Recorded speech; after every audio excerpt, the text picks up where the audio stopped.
Bonjour à tous, bienvenue sur The Builders Podcast. C'est Manu. Salut les amis, moi c'est Jérém et aujourd'hui on a invité, on a... Salut, salut, moi c'est Sheik. Ça va les gars? Yes, ça roule et toi? Ouais, super bien. Ça fait plaisir de t'avoir. Ça faisait un petit moment qu'on y pensait avec Jérém, mais là, voilà, là, il y avait déjà les agendas à faire coïncider. Ouais, c'était pas évident. Ouais, ouais, carrément. Bah, vu ta vie à 300 à l'heure, toi, c'est clair que c'est clair que C'est de c'est ma pas faute, facile. j'avoue. Ouais, c'est pour la bonne cause. Tu vas nous expliquer tout ça. Yes. Bon, juste pour reprendre un peu la trame avant de commencer, puis après on va te donner la parole et tu vas débiter, on te posera des questions au fur et à mesure qu'on en a, mais le but c'est vraiment de te donner un max la parole parce que pour le coup, comme tous les invités qu'on a fait passer sur le podcast, un parcours vraiment très très très inspirant. Le premier élément, je regarde la trame à chaque fois parce qu'on a beau être le 25e épisode, je la connais toujours pas par cœur.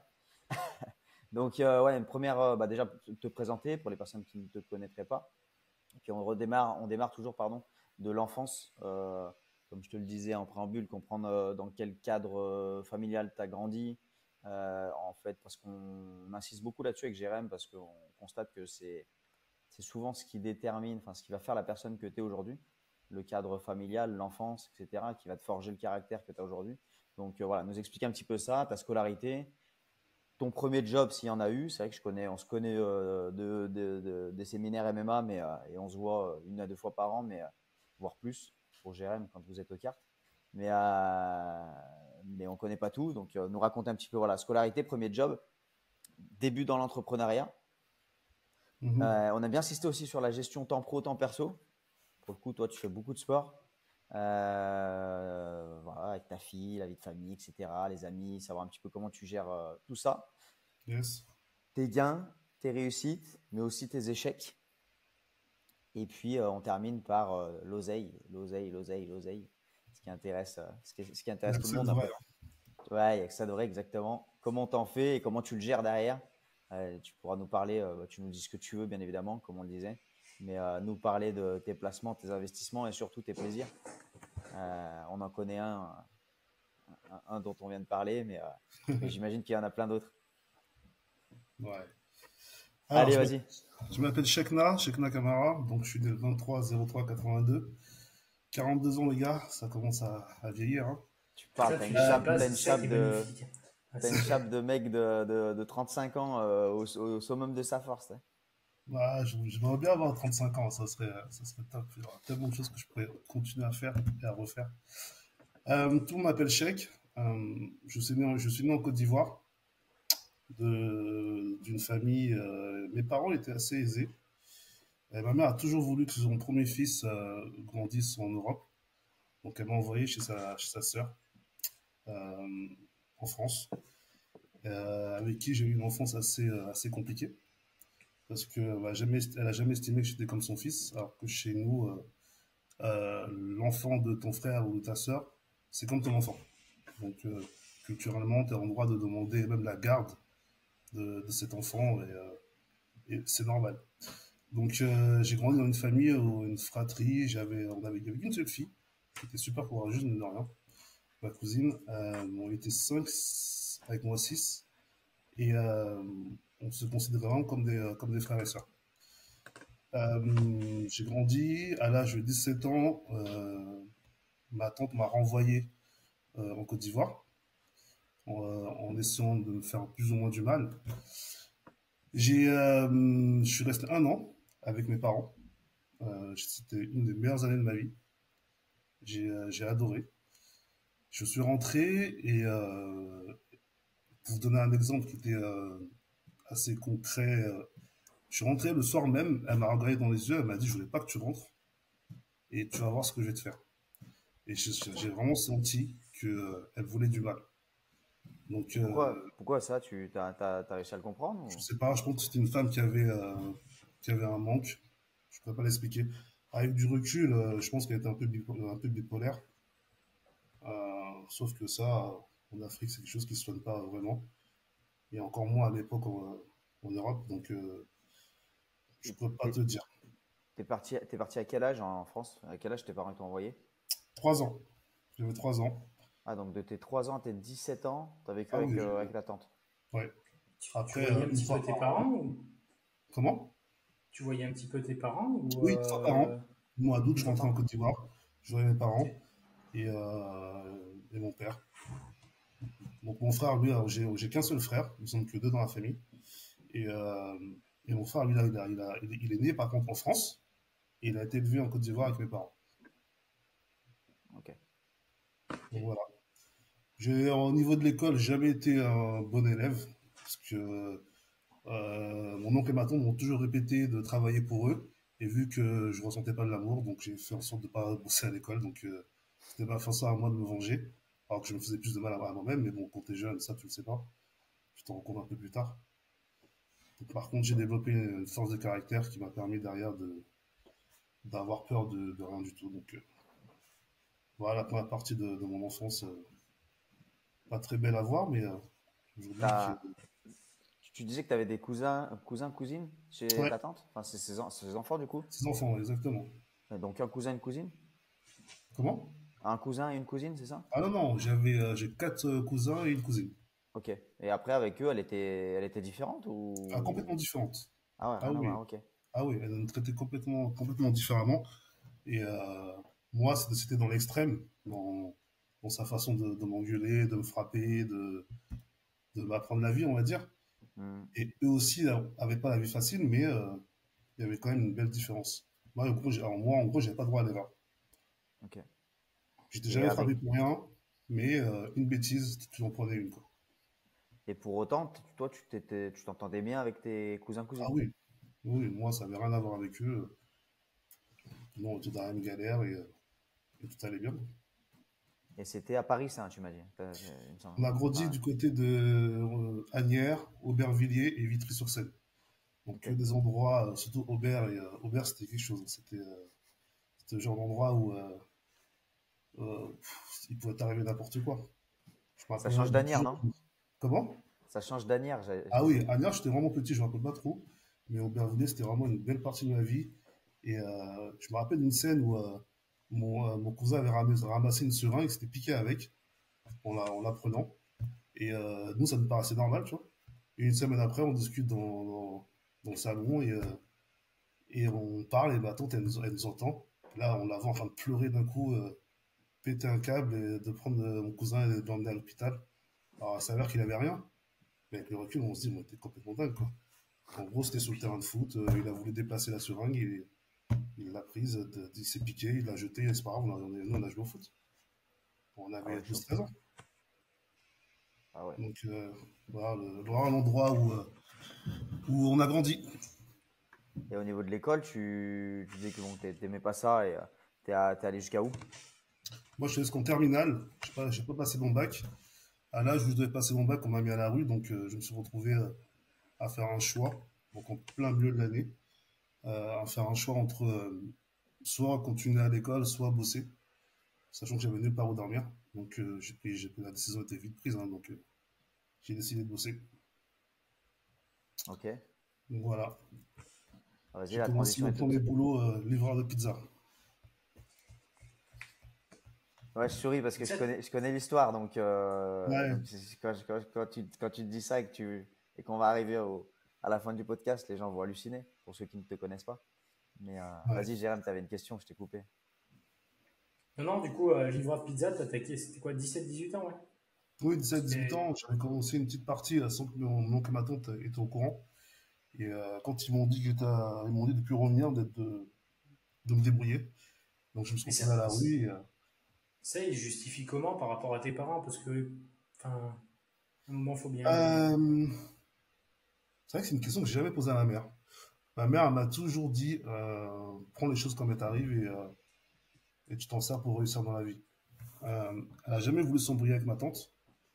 Euh, D'après ce qu'on m'a dit, c'est que sur son lit de mort, elle a quand même eu le courage d'appeler sa petite sœur et de lui dire qu'elle avait merdé et que c'était n'importe quoi.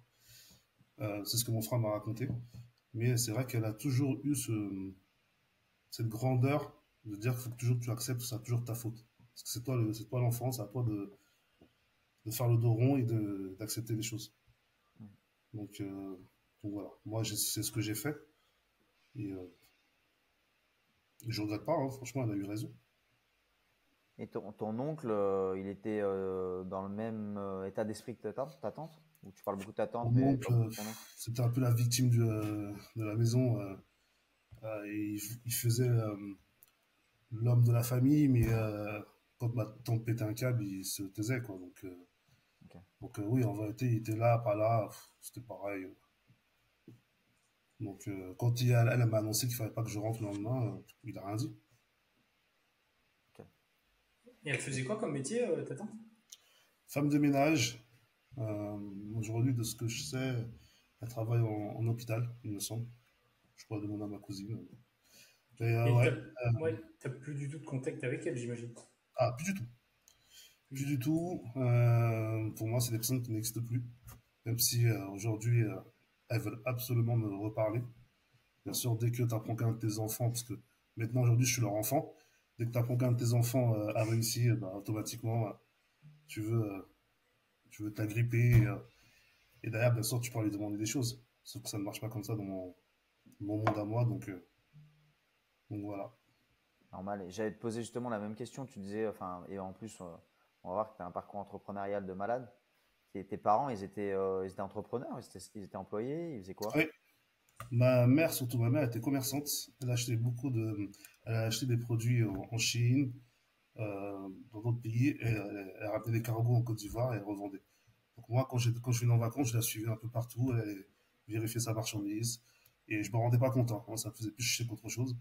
Mais, maintenant, avec le recul, j'ai des flashbacks, j'ai des images qui me reviennent où je la vois négocier les prix, les revendre. Elle avait plusieurs coins dans des marchés qu'elle revendait, elle gérait tout le truc, c'était incroyable. Ok. Du coup, ta maman, elle a inventé le dropshipping en Côte d'Ivoire quasiment. Plus ou moins, je me rends compte qu'il y a beaucoup de mamans africaines qui fonctionnent comme ça. Et donc, c'est impressionnant. On devrait s'en inspirer. C'est Ok, bon en tout ouais, cas. donc ça t'a quand même, mine de rien, il y avait une petite touche entrepreneuriale dans la famille. Ouais, il y avait Et une et fibre. ton père? Mon père était ingénieur chez EDF, l'équivalent d'EDF en Côte d'Ivoire. Donc, Ok. il construisait des villages entiers, des villes entières. Donc, il voyageait beaucoup. Il rentrait en gros tous les week-ends. Donc, par contre, quand moi j'arrivais au mois d'août, il prenait ses vacances et il voulait absolument passer du temps aussi avec moi. Et c'était des moments extraordinaires. J'adorais l'écouter parler autour du thé le soir avec ses amis. Ils avaient toujours des histoires incroyables à raconter. Par contre, mon père il m'a toujours défendu. Il avait toujours la position de dire que voilà, il voulait absolument que je revienne vivre avec lui, mais il savait que ma mère avait plus ou moins raison que je fasse des études. Et donc, il l'a un peu laissé faire. Ok. Il a choisi aussi la facilité, c'était plus facile de laisser la dame gérer.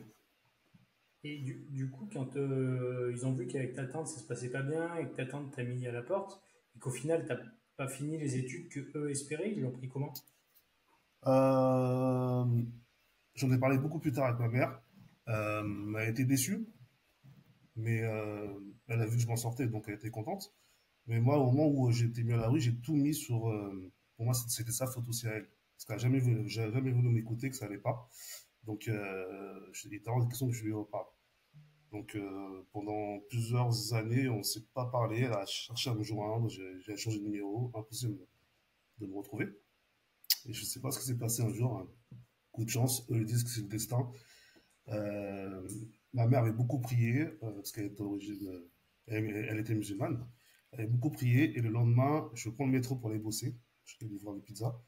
Et je tombe nez à nez avec ma tante, une de mes tantes, que je voyais à chaque fois que j'allais en vacances au mois d'août. Je tombe vraiment, le wagon s'ouvre, je tombe nez à nez face à elle. Elle était venue en vacances, aussi pour le business, parce qu'elles avaient tout un groupe où elles faisaient du business ensemble. Et là, elle me voit, elle se met à pleurer, elle me prend dans ses bras, elle prend mon numéro, elle te le donne à ma mère, et on a renoué contact comme ça. Incroyable. C'est beau, hein? Incroyable. Ouais, ouais. Ouais, il y a un peu de hasard. Après, j'aurais pu très bien mal réagir aussi, Oui. esquiver, me barrer en courant. Donc, je pense que j'en avais besoin aussi, et j'ai aucun regret. Ouais, puis la façon dont ça s'est passé, je pense qu'inconsciemment, tu te dis, alors, quand tu es croyant, tu te dis que c'est peut-être lié à ça. Quand tu n'es pas croyant, quand tu es athée, tu te dis que c'est peut-être le destin. Enfin bref, mais là, nez à nez, dans un métro, voilà, avec ta tante qui pleure dans tes bras, enfin, Ouais, c'est amené d'une façon où tu es, Tu peux plus pas refuser. susceptible de. Ouais, voilà, tu es plus susceptible de faire un pas vers elle aussi. ouais. Ah, c'est clair. Très bien. Donc, vas-y, bah, parle-nous de ce premier job. Parce que livreur, Livreur de moi j'ai un pizza. pote qui a fait livreur Ouais, et c'est un sacré métier de dingue aussi, hein. c'est incroyable. C'est vraiment un Franchement, métier de. l'hiver, l'été, t'as chaud, la pluie, les accidents, Ouais. oh, c'est un truc de fou. Aujourd'hui, on est bien content de pouvoir se commander à Uber et Uber C'est Eats et clair, d'avoir des gens, même qui sont pas, des fois pas de papier ou qui nous livrent. Parce que je peux c'est vous clair. dire que quelqu'un de normal ne le ferait même pas. Parce que en hiver, c'est horrible. Hmm. C'est horrible. Et même, aller donner à manger à des gens, tu les vois, ils sont au chaud, ils sont bien, la belle petite famille. Des fois, tu vois des jeunes comme toi qui sont en couple avec des superbes femmes. Tu tombes des fois même sur des potes à toi que tu livres. Toi, tu as un peu honte parce que c'est des personnes avec qui tu étais à l'école. Et tu te dis, ah, toi, t'as arrêté l'école pour faire ça. Voilà. C'est des choses que j'ai vécues, Hmm. mais ça te forge. Et c'est vrai que c'était un métier qui n'était pas évident. Donc, qui m'a bien servi parce que quand j'étais à la rue, j'avais déjà commencé avant, j'avais les codes des bâtiments et j'ai pu dormir pendant une semaine dans ces bâtiments-là. Et ça m'a bien servi. Donc, ouais, Ah, c'était parce pas que évident. là, concrètement, toi, donc ils te disent que qu'ils te mettent à la porte, en gros. Tu fais quoi? Tu pars taper à des portes, CV à la main, ou enfin comme ça au culot, ça se passe comment? Parce que j'imagine que tu es J'avais déter déjà un dans ces cas-là. boulot, c'était un pote qui Ah, ok. m'avait pistonné dans une pizza où il bossait. Donc voilà, le patron, qui est devenu un très bon ami, qui m'a hébergé par la suite, euh, m'a embauché direct, m'a pris à l'essai, ça a matché, donc il m'a embauché sans souci. Et je faisais toujours partie des jeunes les plus calmes. C'est-à-dire que quand il y avait une connerie à faire, je ne vais pas être celui qui ne la fait pas. Donc je me mettais toujours dans le groupe, je me mettais toujours au milieu du groupe pour pas être celui qui va faire la connerie, mais qui on pourra dire qu'il était là. Par contre, j'étais tellement con que j'étais toujours celui qu'on a attrapé. Donc je me suis rendu compte que c'était pas pour moi. Donc j'ai vite arrêté mes conneries et, euh, et je me suis mis dans le droit chemin et j'ai bossé, j'ai beaucoup fait de foot. Je n'ai pas pu continuer parce que souvent il fallait avoir la visite médicale qu'il fallait payer et moi mon oncle et ma tante ne me payaient pas ma visite médicale donc souvent je devais me Hmm. débrouiller pour trouver l'argent et pouvoir m'inscrire un peu plus tard. Ça m'a pas vraiment aidé pour la suite. J'étais très bon au foot. Et bah après, voilà, quand on m'a dit t'as la rue, bah, voilà, le foot, j'ai complètement oublié, hein, c'était pas la peine. Et puis voilà, donc ce poste de livreur de pizza, j'ai bossé pendant très longtemps dedans. Et j'ai fini par racheter la pizza ou à m'associer à mon patron parce qu'il voulait partir en vacances et il a vu que je bossais, donc il m'a dit écoute, je te revends des parts, on s'associe et on travaille ensemble. Donc j'ai commencé par là, après j'ai revendu et je suis parti dans une franchise où je me suis associé avec un de mes meilleurs amis aujourd'hui. Attends, combien de temps, juste, je te coupe, combien de temps tu fais livreur avant de. C'est que qu'on prenne bien conscience, moi je le sais, tu me l'avais dit, je crois. Ouais, Mais qu'on c'est prenne des bien dates, conscience en fait de là. à 42 ans, je perds un peu la mémoire, moi. J'ai tellement de trucs. Non, mais à peu Mais près. livreur de pizza, c'est quelque chose que j'ai fait vraiment pendant entre 6 et 10 ans facile. Facile. C'est Ouais, vraiment une première partie de ma vie où je travaillais. et là, tu faisais ça, tu avais dans un coin de ta tête l'ambition Toujours. d'arracher une pizzeria ou tu te disais, bon, je Racheter une fais ça, de toute façon, j'ai pizza, que ça à faire. d'évoluer. J'ai toujours eu envie de devenir riche. C'était mon objectif premier. Parce que je me suis rendu compte que les riches avaient le pouvoir, avaient le moyen de dire non aux gens. J'avais toujours, et j'ai remarqué dans ma famille, quand quelqu'un avait les moyens, il était écouté. Donc, je me suis toujours dit, moi, je serai une personne qui aura les moyens et on m'écoutera. Donc, dès que j'ai commencé le pizza, je mettais de côté. Je n'étais pas quelqu'un, je dépensais pas, je m'achetais pas de fringues, ça m'intéressait pas tout ça. Donc, j'ai bossé comme un fortuné et, euh, et derrière, j'ai pu racheter des parts. Ça a duré, bon, la première partie où j'étais dans la première pizzeria, ça a duré 4 5 ans, facile. Et quand je suis parti après, où j'ai racheté une franchise Speed Rabbit, euh, je suis resté au moins 2 ans et demi dedans. Donc, Quand tu étais associé, tu continues de faire les livraisons du coup? Oui. Ou tu gérais après le. Non, non. Moi, j'étais vraiment dans la partie où je faisais tout. Vraiment les livraisons. Et opérationnel. mon associé, lui, il faisait les pizzas. Après, on a embauché et on était plusieurs livreurs. Donc là, Et, tu es dans une pizzeria. En gros, tu dors, donc tu dors dans les halls pareil. d'immeuble Non, pendant, alors, la première, j'ai pendant une dormi qu'une semaine. semaine dans la rue. Ouais, Une pendant une semaine dans la rue. semaine. À partir de là, mon futur associé de l'époque m'a hébergé. Et Et donc, je dormais comment ça se passe? Je suis désolé, je te coupe, mais comment ça se passe en fait? Il tilt que tu dors dans les halls? À quel moment il capte bah, il quelque l'apprend, chose? au bout d'un moment, il se rend compte que je suis pas bien, il me pose des questions, il insiste, je dis pas là, je suis à la rue. Et là, il me dit, mais là, il pète un câble, il me dit, mais t'aurais dû m'en parler avant. Et là, il avait un F2, donc il m'a dit, non, tu viens à la maison maintenant. C'était toujours mon patron à ce moment-là. Donc il m'a embauché. Moi, je continuais à chercher un appartement, je ne trouvais pas, parce que bien sûr, les fiches de paie, ça allait pas, ça suffisait pas. À l'époque, il y avait ce côté racisme aussi, parce que c'était pas évident de louer un noir, un petit jeune. Souvent dans les agences, tu allais les voir et te disaient, mais je pense que c'est même plus simple d'acheter que de, de Ah ouais. louer. À l'époque, on me disait ça. Et donc voilà, après dans ce que j'ai fait, j'ai trouvé des chambres d'hôtel qui louaient au mois. Donc bien sûr qui louaient beaucoup plus cher. Des chambres d'hôtel avec des cafards, des trucs miteux. Mais j'avais pas le choix, je voulais absolument avoir mon indépendance. Et, euh, et petit à petit, je me suis fait comme ça. Et après, j'ai pu louer quand je gagnais beaucoup plus. Et puis voilà. Putain, c'est beau en tout cas, ton patron. Enfin, en plus, tu vois, je me souviens d'un truc, je sais plus si c'était au dernier week-end qu'on a fait ensemble, je crois, ou celui d'avant, peu importe, mais où tu m'avais dit, moi, je marche au feeling, notamment sur les associations. Tu en parleras après, Mm. enfin, si tu as envie d'en parler pendant le podcast.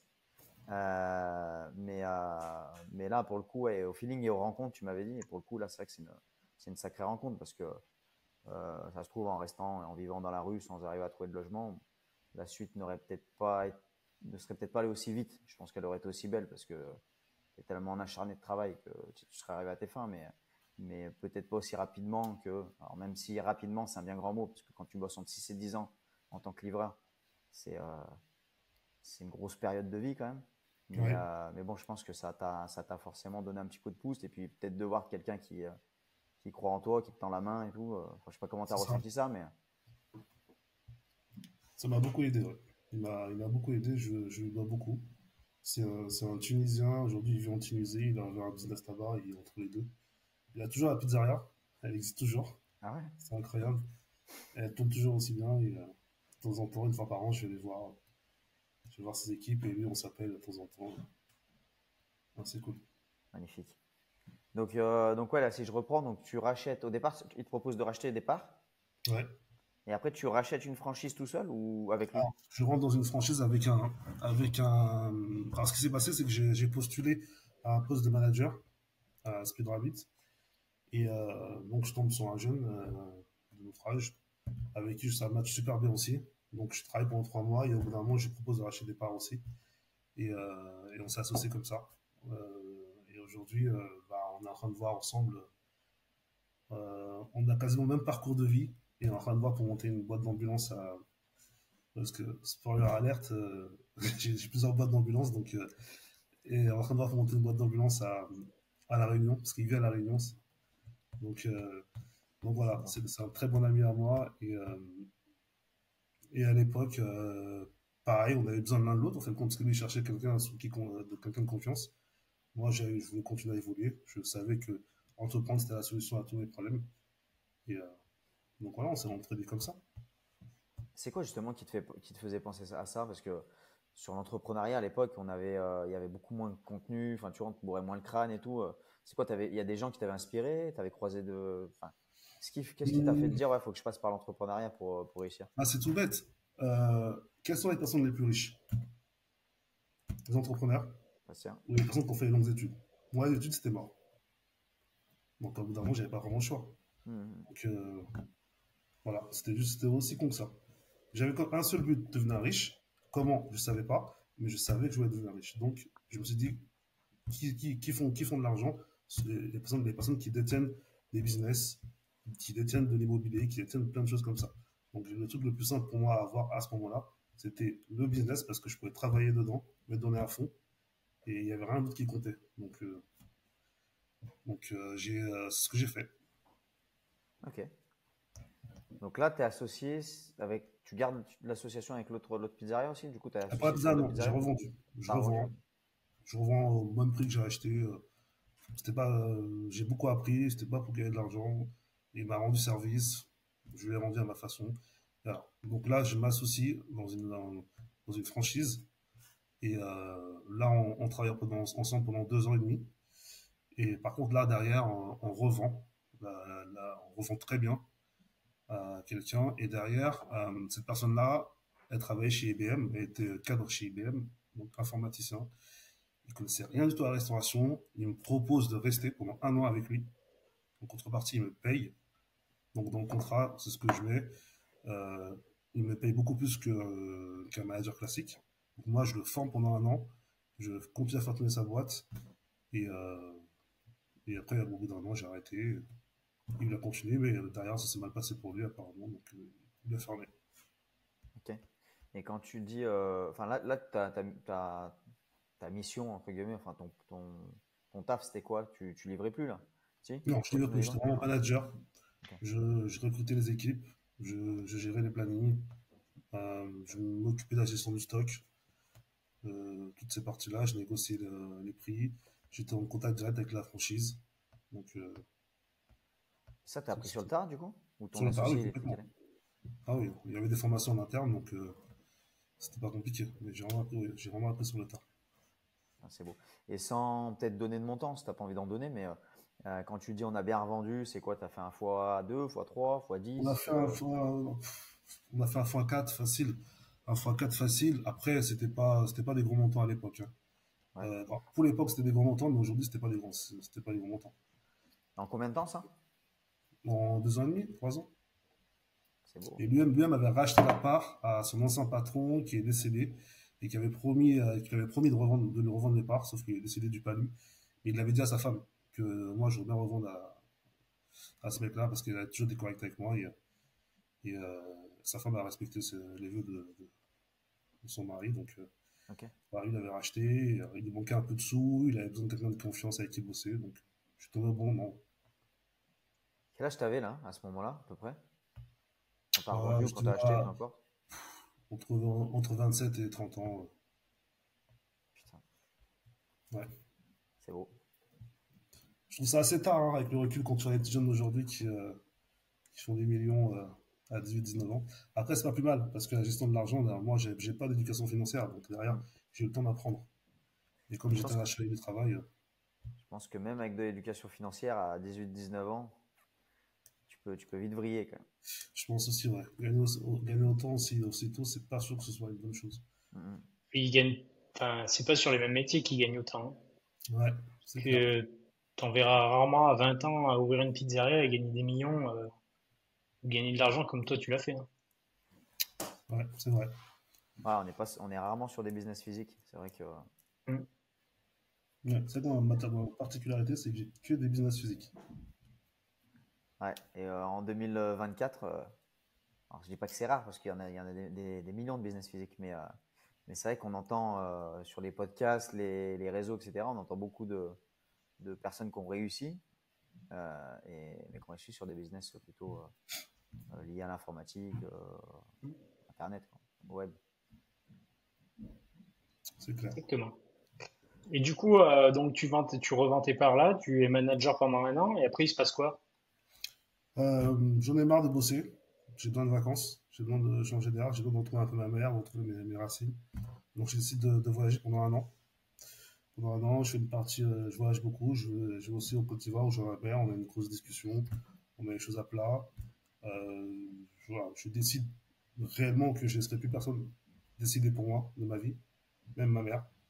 Elle s'en rend compte, hein, que je suis déterminé, donc pour qu'elle l'accepte, parce qu'elle n'a pas envie de me perdre.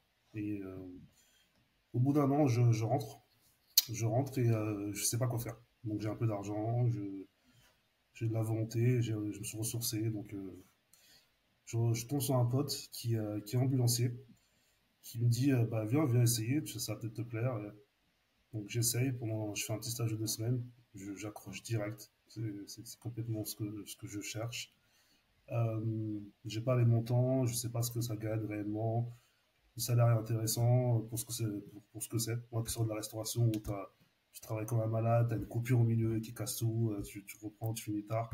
Là, ça me paraît tellement simple.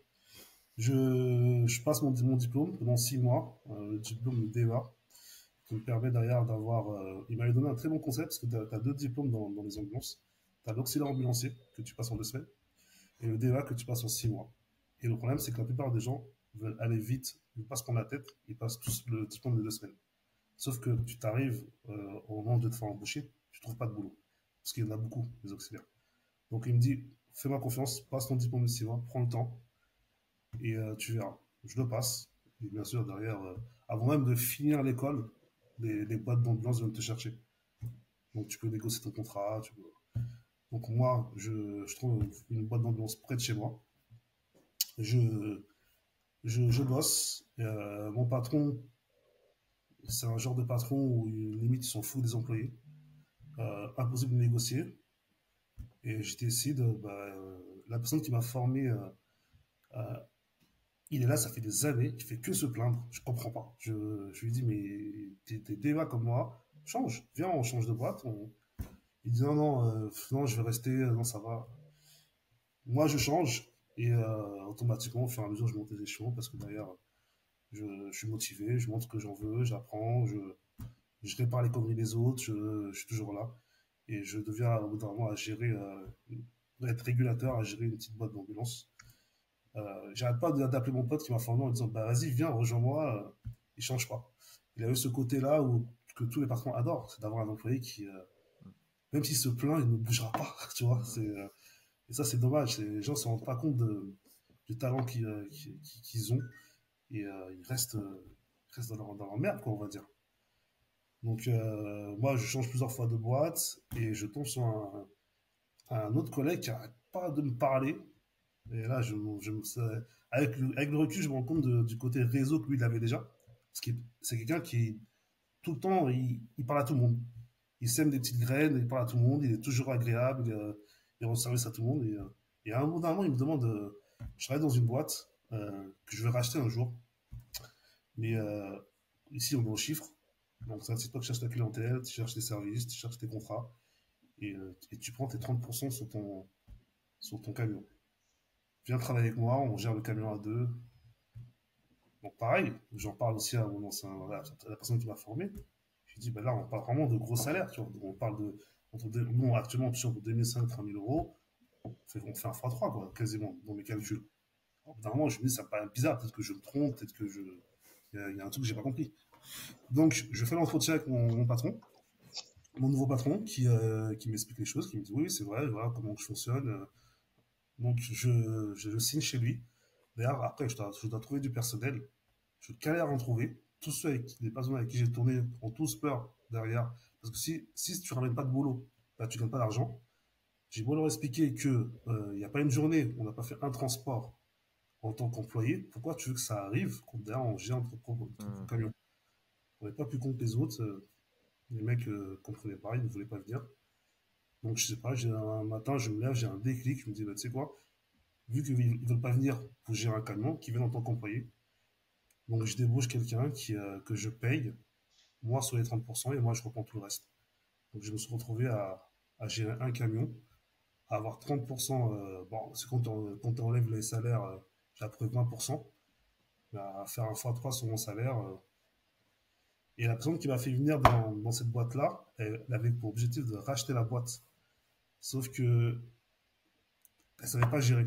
Elle avait une gestion. Il bossait bien, mais il n'avait pas ce côté gestionnaire des documents. C'était à nous de récupérer tous les papiers pour pouvoir se faire payer, avoir derrière vraiment un suivi, même des véhicules, tous ces trucs-là. Il n'avait pas tout ça. Et le patron a commencé à plus m'aimer moi que lui.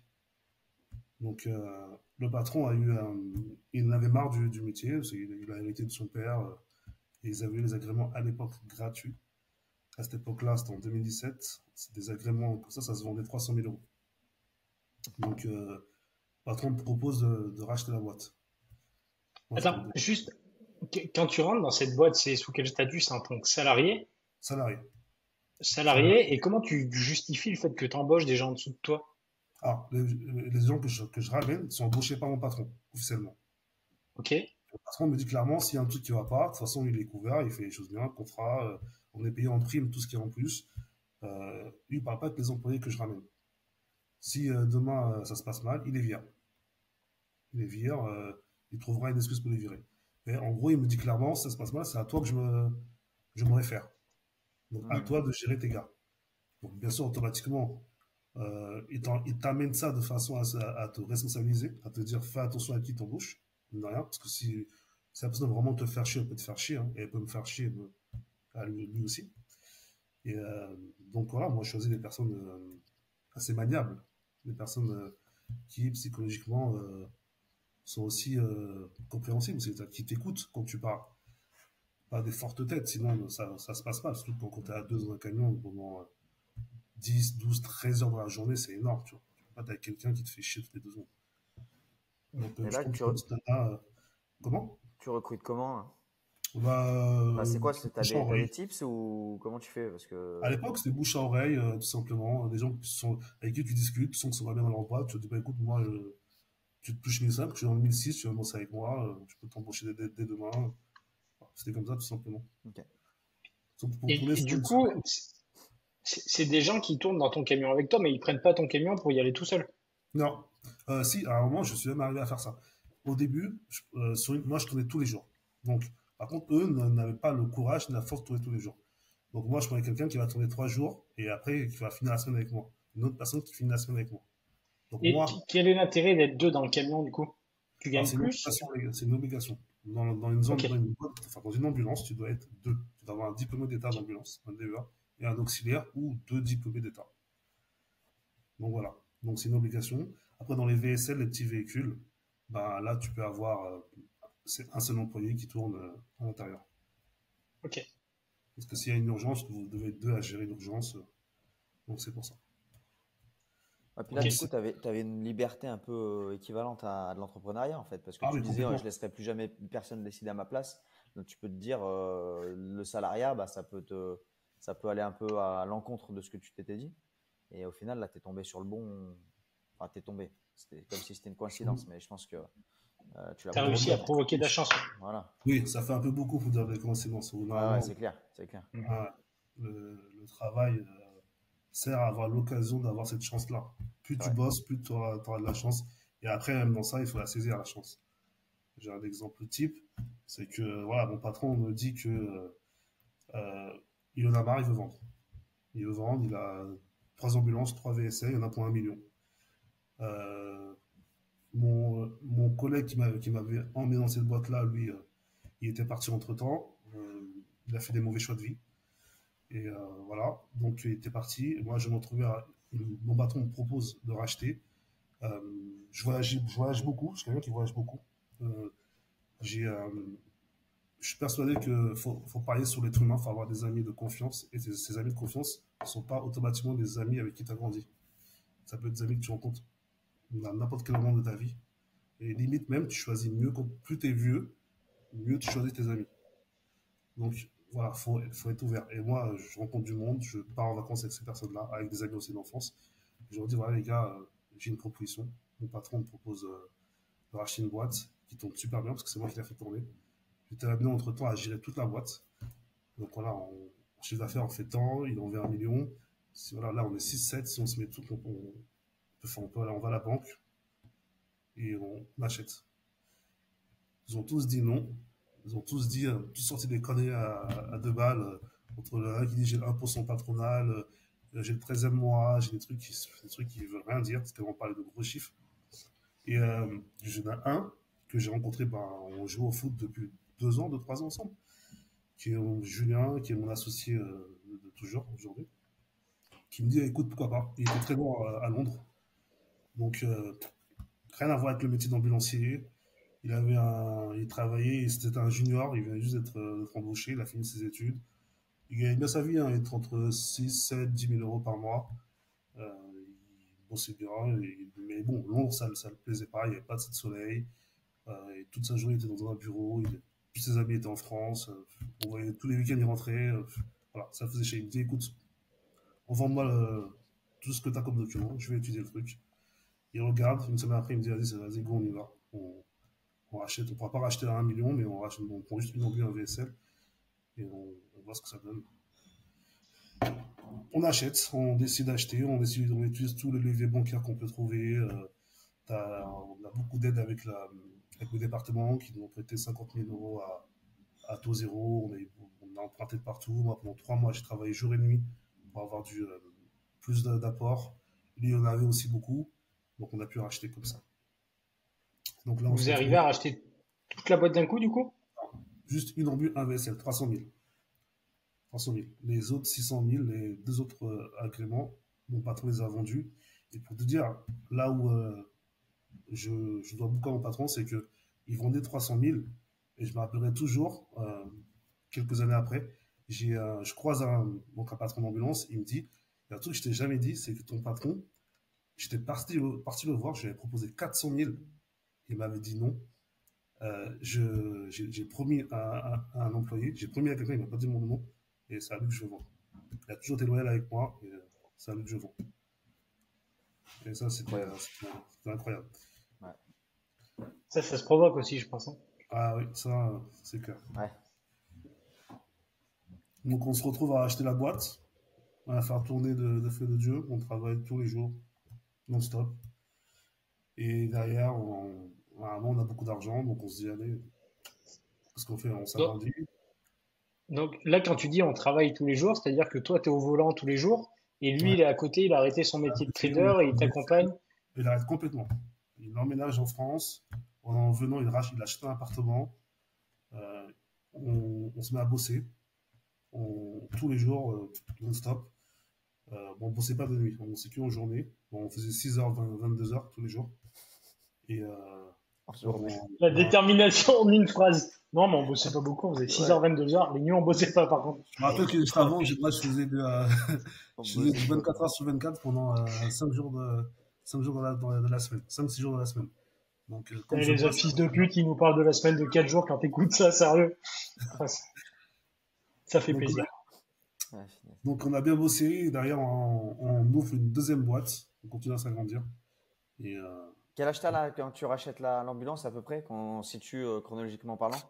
ma boîte d'ambulance, la première boîte, je l'ouvre en 2017. Ok. Ouais, J'ai 42 ans. Donc, je vais se faire le calcul. ouais, Donc, moi, c'était ouais, moi assez 7. tard, hein. C'était à 7 ans, là. Parce que là, on va bientôt fêter nos 7 ans. Vous savez ce que ça veut dire, 7 ans, 7 ans 7 de ans, c'est-à-dire boîte? que le prêt, il est payé. Merci. Jackpot. Dring. Factol. Euh, C'est bon ça.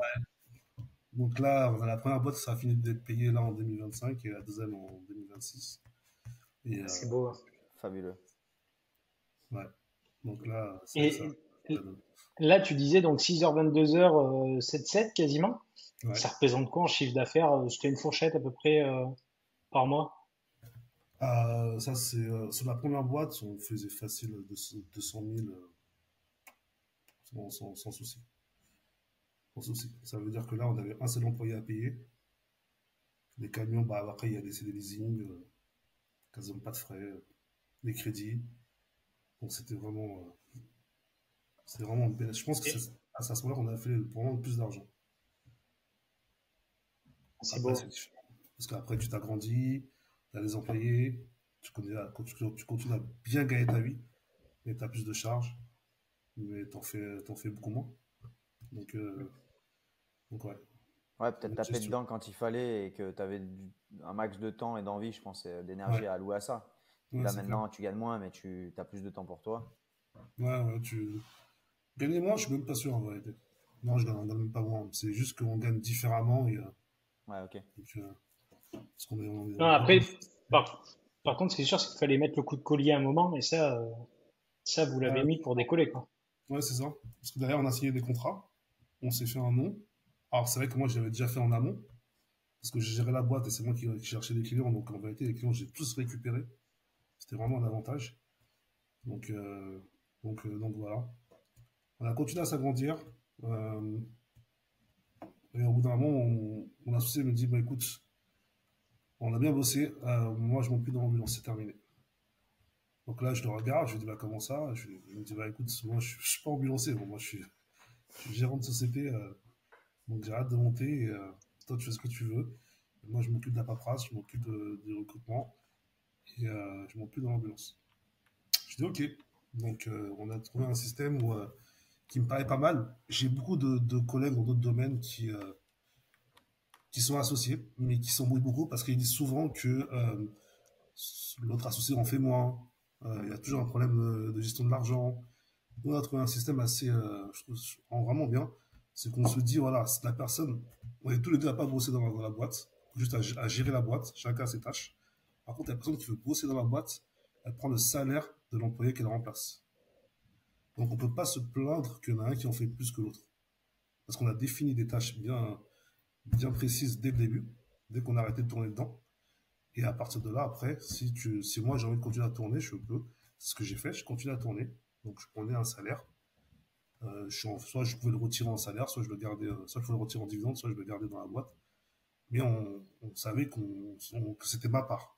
Donc on a vraiment un suivi sur un tableau Excel de tout ce qu'on dépense, l'un, l'autre. Parce qu'aujourd'hui on a des belles voitures, on a plein de trucs comme ça. Et chacun a sa ligne de crédit, chacun sait vraiment exactement qui, qui dépense quoi. On est super carré à ce niveau-là. Euh, on fait 3 ans, ça se passe super bien, on tourne bien.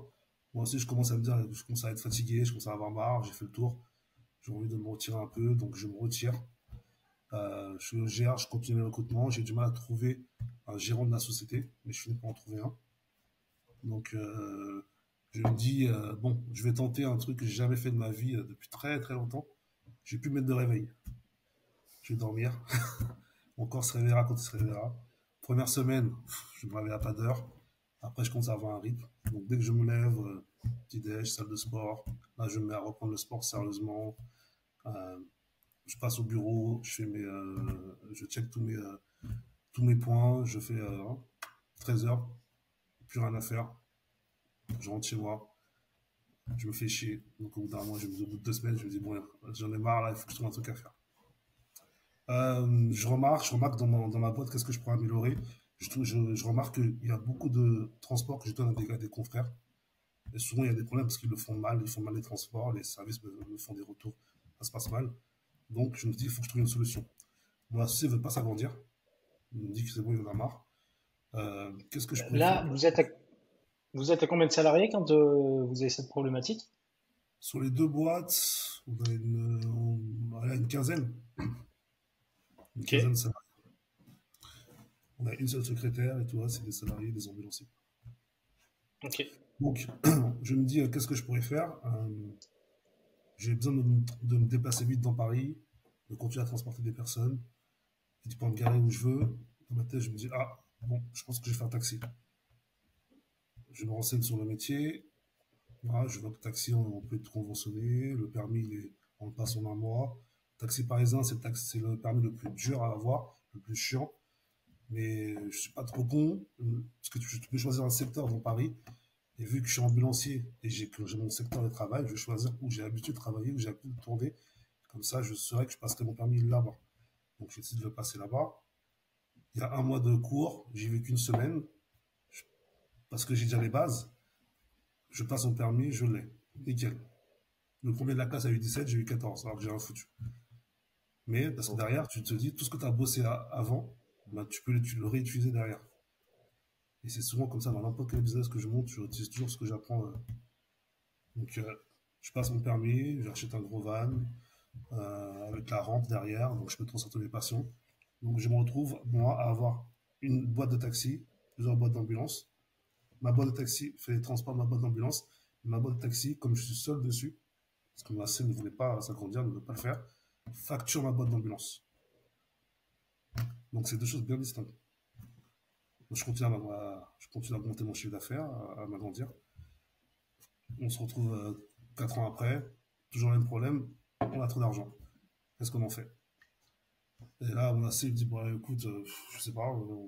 Je lui dis, bah, écoute, moi, j'ai un de mes voisins qui me parle de la restauration, il a un restaurant à vendre. Pourquoi ne pas aller le visiter et tout. Il me dit, ah, la restauration, ça m'intéresse pas trop, franchement, c'est un peu chiant. Je dis, bah, écoute, c'est en plein Bastille, je pense qu'il y a un petit truc à faire. Et là, il me dit, ah ouais, c'est un peu Bastille, c'est incroyable et tout. On va en visite, on est sous le charme tous les deux, on rachète. C'était une franchise Bekenstein. On a décidé de ne pas reprendre la franchise, de sortir de la franchise et de créer notre propre marque. Tout ce côté marketing et recruter nos équipes. Donc on va chercher un gérant. Il avait un de ses cousins qui travaille dans un restaurant gastronome qu'on débauche, qui gère le restaurant, avec qui ça n'a pas marché tout de suite, parce que lui, il avait ce côté que beaucoup de restaurateurs ont comme problème, c'est ce côté, je veux trop en faire, mais je ne calcule pas les coûts des choses. Et notre métier à nous, c'est de calculer les coûts. Et on avait beau lui expliquer qu'il ne comprenait pas, il veut mettre tel produit, mais d'ailleurs, on ne peut pas revendre à tel prix, c'était beaucoup trop cher pour le secteur. Donc ça ne matche pas, au bout d'un moment, on arrête. On trouve une autre personne. Moi, j'ai ma cousine qui était là, qui ne travaillait pas, donc je lui ai dit, écoute, viens, je te forme, et tu gères le restaurant. Et aujourd'hui, c'est elle qui gère le restaurant et ça se passe super bien. Ah, vous Donc l'avez ça, encore ce business-là? Parce qu'il ouais, est récent celui-là, hein. Je crois que ah, ça fait 2 ans maintenant. Hein. Ouais, ouais, ok. Ça fait 2 ans. Ouais, Hein. mais Et c'est quelque chose qu'on va vendre parce que je suis en train c'est ça. d'arbitrer. Par la suite, je vais vous expliquer que j'ai pris des décisions qui ont toujours le revers de la médaille, mais j'ai pris des décisions fortes. Et j'ai toujours remarqué dans ma vie que dès que je prends une décision forte, j'ai des résultats forts derrière.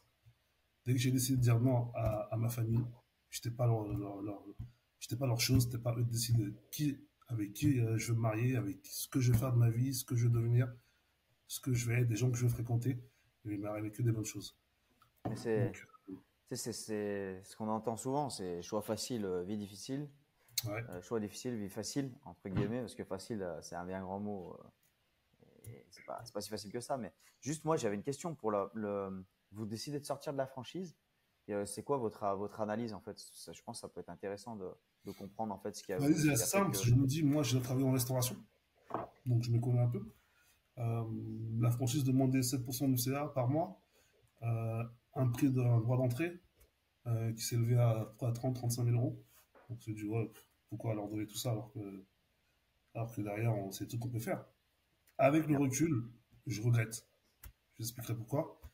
Euh, Notre but, c'était de se diversifier, de ne pas avoir tous nos œufs dans le même panier, mais d'en faire le moins possible. Parce que vous avez beau me voir comme ça, moi je suis une grosse feignasse. Hein. Je fais les choses parce qu'il faut le faire, parce que derrière je vois un résultat, mais s'il n'y a pas de résultat, ça, je suis pas motivé. Tu vois, j'ai besoin d'avoir quelque chose qui me motive. Et là, j'étais arrivé à un niveau où je gagnais très très bien ma vie. Derrière, je savais qu'il fallait juste diversifier parce que c'était moins prendre de risques, mais j'étais pas super motivé à ouvrir un restaurant. Hein. Franchement, voilà, c'était une opportunité, j'ai saisi. Je me suis dit, derrière, voilà. Après, là où ça a donné un peu de piment, c'est ce côté où tu recommences tout à zéro. Là, c'était marrant. Là, on y va, on crée une marque, on cherche un nom, on cherche comment le marketer, on cherche comment qui mettre dedans. Là, c'était marrant. Aujourd'hui, le restaurant, ça fait 2 ans que je l'ai, je me fais chier avec. Quoi. Il tourne, rien à faire, c'est nickel. J'ai mis quelqu'un à qui j'ai confiance. Ça n'empêche que je vérifie tout. On a tout mis en place. On a les caméras, badgeuses. Je peux tout contrôler. La caisse, je la vends en live. Voilà. Les stocks, je les au jour le jour. Ça, Tout est c'est mis en tes place. expériences précédentes Ouais, qui t'ont appris ça? exactement. En T'as plus, eu des. avec le développement de la technologie, il y a beaucoup de choses qui ont changé par rapport à avant. Tu vois. Souvent, Mhm. les gens restent sur des trucs.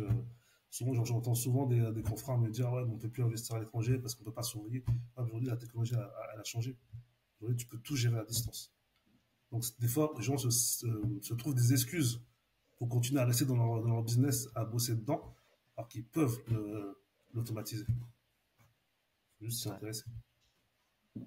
Et avant de remonter le restaurant, du coup, sur la boîte de taxi, t'es tout seul encore ou t'as rembauché du monde dessus? Non, tout seul, parce que mon taxi, c'est un peu mon bureau.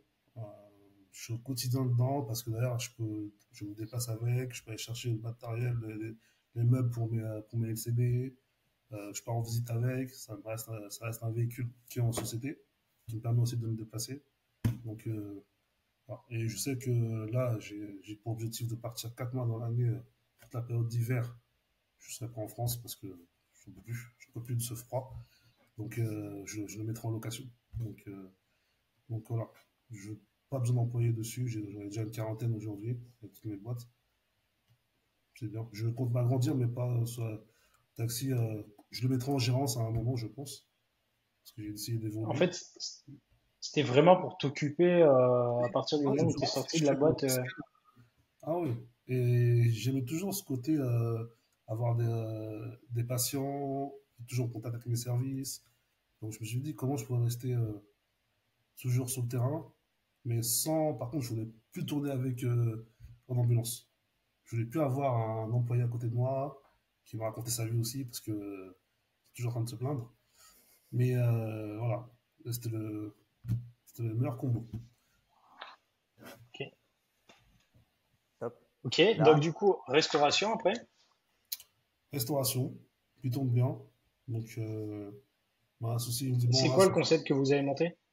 des bagels. On vend des bagels. On est resté sur le Sur concept de l'idée de bagel, bagel, ok. un bagel style. C'est pas pris la tête. Aujourd'hui, avec le recul, c'est mon business qui tourne le moins. Donc, tous mes business que j'ai.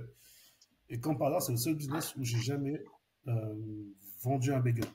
Jamais été dedans. mhm. Alors que tous les autres, j'ai tout fait de A à Z et c'est le seul business que j'ai jamais vraiment été dedans. J'ai toujours été à l'extérieur et ça se ressent sur les chiffres. Donc il n'y a pas de secret, hein. C'est quand on monte un truc, surtout au début, il faut être dedans. Sauf à arriver vraiment à un certain niveau. Et même dans ça, les plus grands dirigeants gèrent leur boîte, gèrent toujours leur boîte, quoi. Disons que c'est un petit peu comme le début de ta boîte d'ambulance. Il y aura personne qui fera à ta place 6h 22h. Aucun C'est ça. employé fera ça à ta place. Ouais, Donc c'est sûr que toi, ce que tu vas faire sur le restaurant, si tu te mets à travailler dedans, personne ne le fera. Et donc c'est pour ça que les chiffres vont exploser, parce que tu es motivé, parce que tu as la niaque, et que les gens que t'embauchent l'ont pas forcément ou l'ont moins. Compliqué, ouais. exactement ça. Après, c'est un business qui tourne bien, on se prend une toute petite marge, mais bon, on capitalise, donc ça, c'est pareil.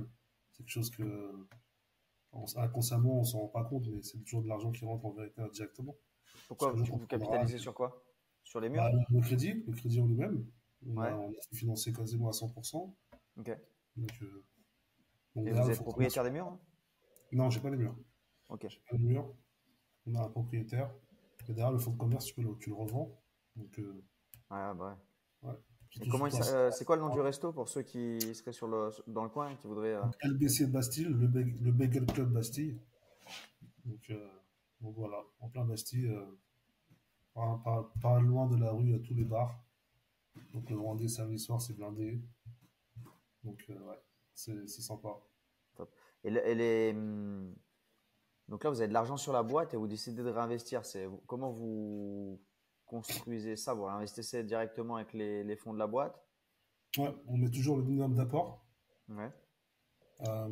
Et d'ailleurs, on se fait financer un maximum. Ça, bien sûr, de ce côté-là, j'ai un associé que j'ai bien choisi parce qu'il était déjà, il travaillait dans les banques, donc au niveau de la gestion de l'argent, au niveau de la gestion Hmm. des flux, il est juste incroyable. La première fois qu'il a montré sa trame au comptable, le comptable lui a demandé mais vous faites quoi, vous faisiez quoi dans la vie avant? Il comprenait pas, donc c'est vrai que lui les chiffres, c'est impressionnant. Et, entre-temps, je me suis mis à acheter de l'immobilier. Et moi, j'ai une particularité dans ma gestion de mon argent. C'est comme j'ai un business qui tourne super bien. euh, je me suis dit quelle est la meilleure façon d'acheter, c'est d'emprunter aux banques. Les banques, qu'est-ce qu'elles regardent? Elles regardent combien tu gagnes. Donc, il y a deux façons de faire. Soit tu as une bonne boîte qui tourne, mais tu prends un gros salaire et au bout d'un moment, tu es bloqué.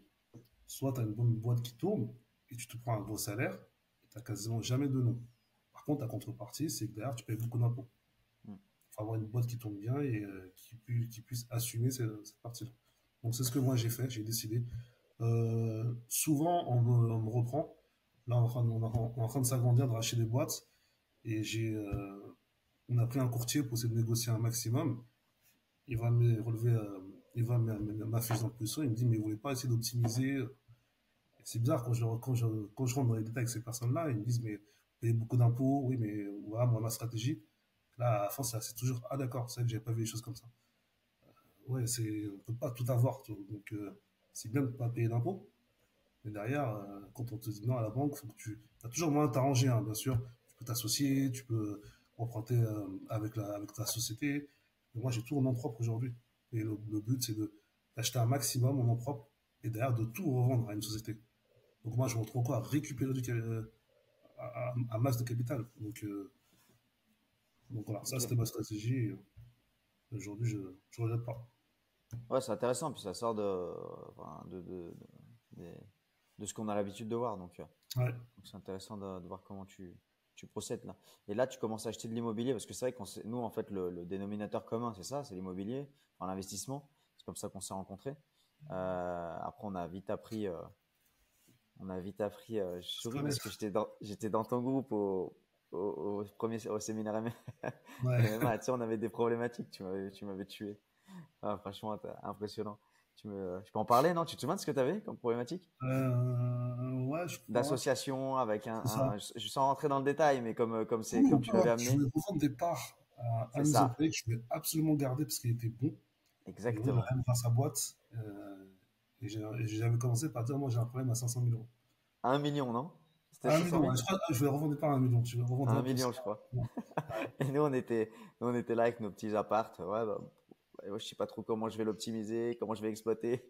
Chèque, c'est à toi? Ouais, bah, alors moi, les gars, j'ai un problème à 1 million d'euros. Ah, ok. Bon, enchanté, chèque. C'est- Ouais, Et putain, on m'avait bien c'était bon. conseillé, Tony m'avait bien conseillé et je regrette pas parce que j'ai pas revendu des parts et j'en suis content. Et tu vois, bah, je fais une petite aparté toute bête. Pour le coup, probablement que les personnes qui avaient dans le groupe, je sais plus qui y avait exactement, mais on avait beaucoup moins tous d'expérience que toi dans l'entrepreneuriat. Pour autant, ça a permis de donner certains points de vue et toi, t'en tires ce que tu veux derrière. Et je fais une petite aparté et en même temps, je nous fais un petit coup de pub parce on a fait notre premier séminaire là, la semaine dernière. Oui, j'ai vu ça. Et Alors, ouais, c'était kiffant. Franchement, on a pris énormément de plaisir. On a eu que des bons retours. Donc, il y a du bon monde, hein. il y avait du J'ai bon vu monde, ça. ouais. Ouais. Ouais, il y avait du beau monde. On a eu des bons retours. Le format a beaucoup plu parce que enfin, ça sort de tout ce qu'on a l'habitude de voir. Donc ça, c'est cool. Et puis, en fait, la puissance, on était neuf. Donc, tu vois, c'était pas énorme, mais en même temps, c'était Mhm. bien suffisant par rapport à toutes les problématiques de chacun. Et la puissance du cerveau collectif, tu vois, de réfléchir à plusieurs comme ça. Mhm. Comme on l'avait fait un peu avec Ouais. les gentlemen, mais là, on l'a fait sur un format beaucoup plus long, beaucoup plus étoffé.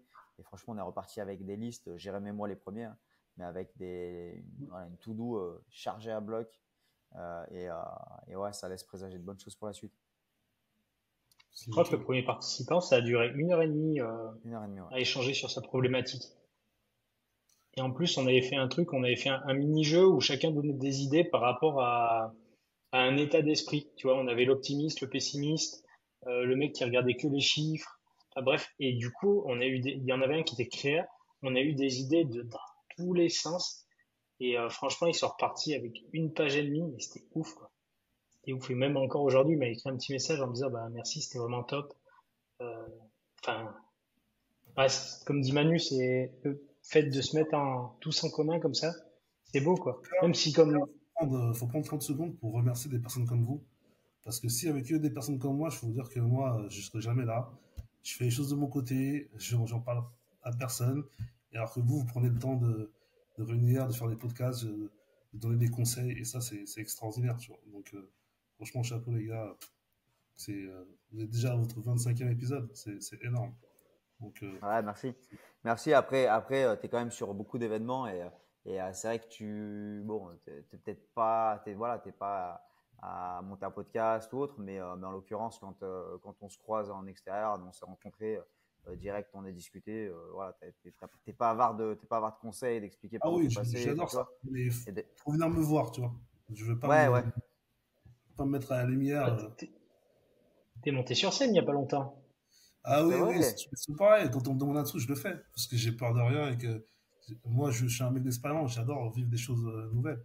Mais derrière, voilà, je pas envie derrière, je pas envie de prendre la tête, quoi. Donc, C'était dire que j'ai comment plus. d'ailleurs cet exercice parce que faut dire, t'es C'était intervenu incroyable. sur un séminaire?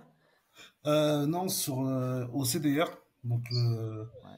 le premier Facebook de France d'immobilier, euh, c'était sur une journée vraiment, vraiment top. Je connaissais pas ce groupe-là, ils sont vraiment extraordinaires. Alex qui l'a créé, il est vraiment un très très bon gars. Donc c'était cool. C'était cool. Ce que je voulais faire, ce que j'ai mis en place, a pas pu se faire. Mais d'ailleurs, j'avais anticipé plus ou moins ce problème-là. Et j'ai pris le micro et j'ai speeché. Donc c'était cool. Il y en a, T'es à ils ont dû l'aise ou repartir en PLS, je pense. Ouais, d'ailleurs, j'ai eu beaucoup de retours. J'avoue, je me rendais pas compte qu'on pouvait autant impacté? impacter les personnes. C'était impressionnant. Ouais. Il y avait beaucoup de gens, j'avais choisi le sujet de la séparation. Et il y a beaucoup de gens qui se sont retrouvés dedans. J'ai eu beaucoup de retours derrière. Et c'est quelque chose, bah, on pourra en parler un peu tout à l'heure. C'est, quand on n'est pas bien à un endroit, il faut faire un choix. Il faut choisir de partir de cet endroit. Il y aura toujours des séquelles, il y aura toujours des problèmes, il y a toujours des gens qui vous diront non. Il faut sortir de cette zone de confort et accepter d'évoluer tout simplement. Et derrière, voilà, choix fort. Derrière, il y a des résultats qui sont extraordinaires.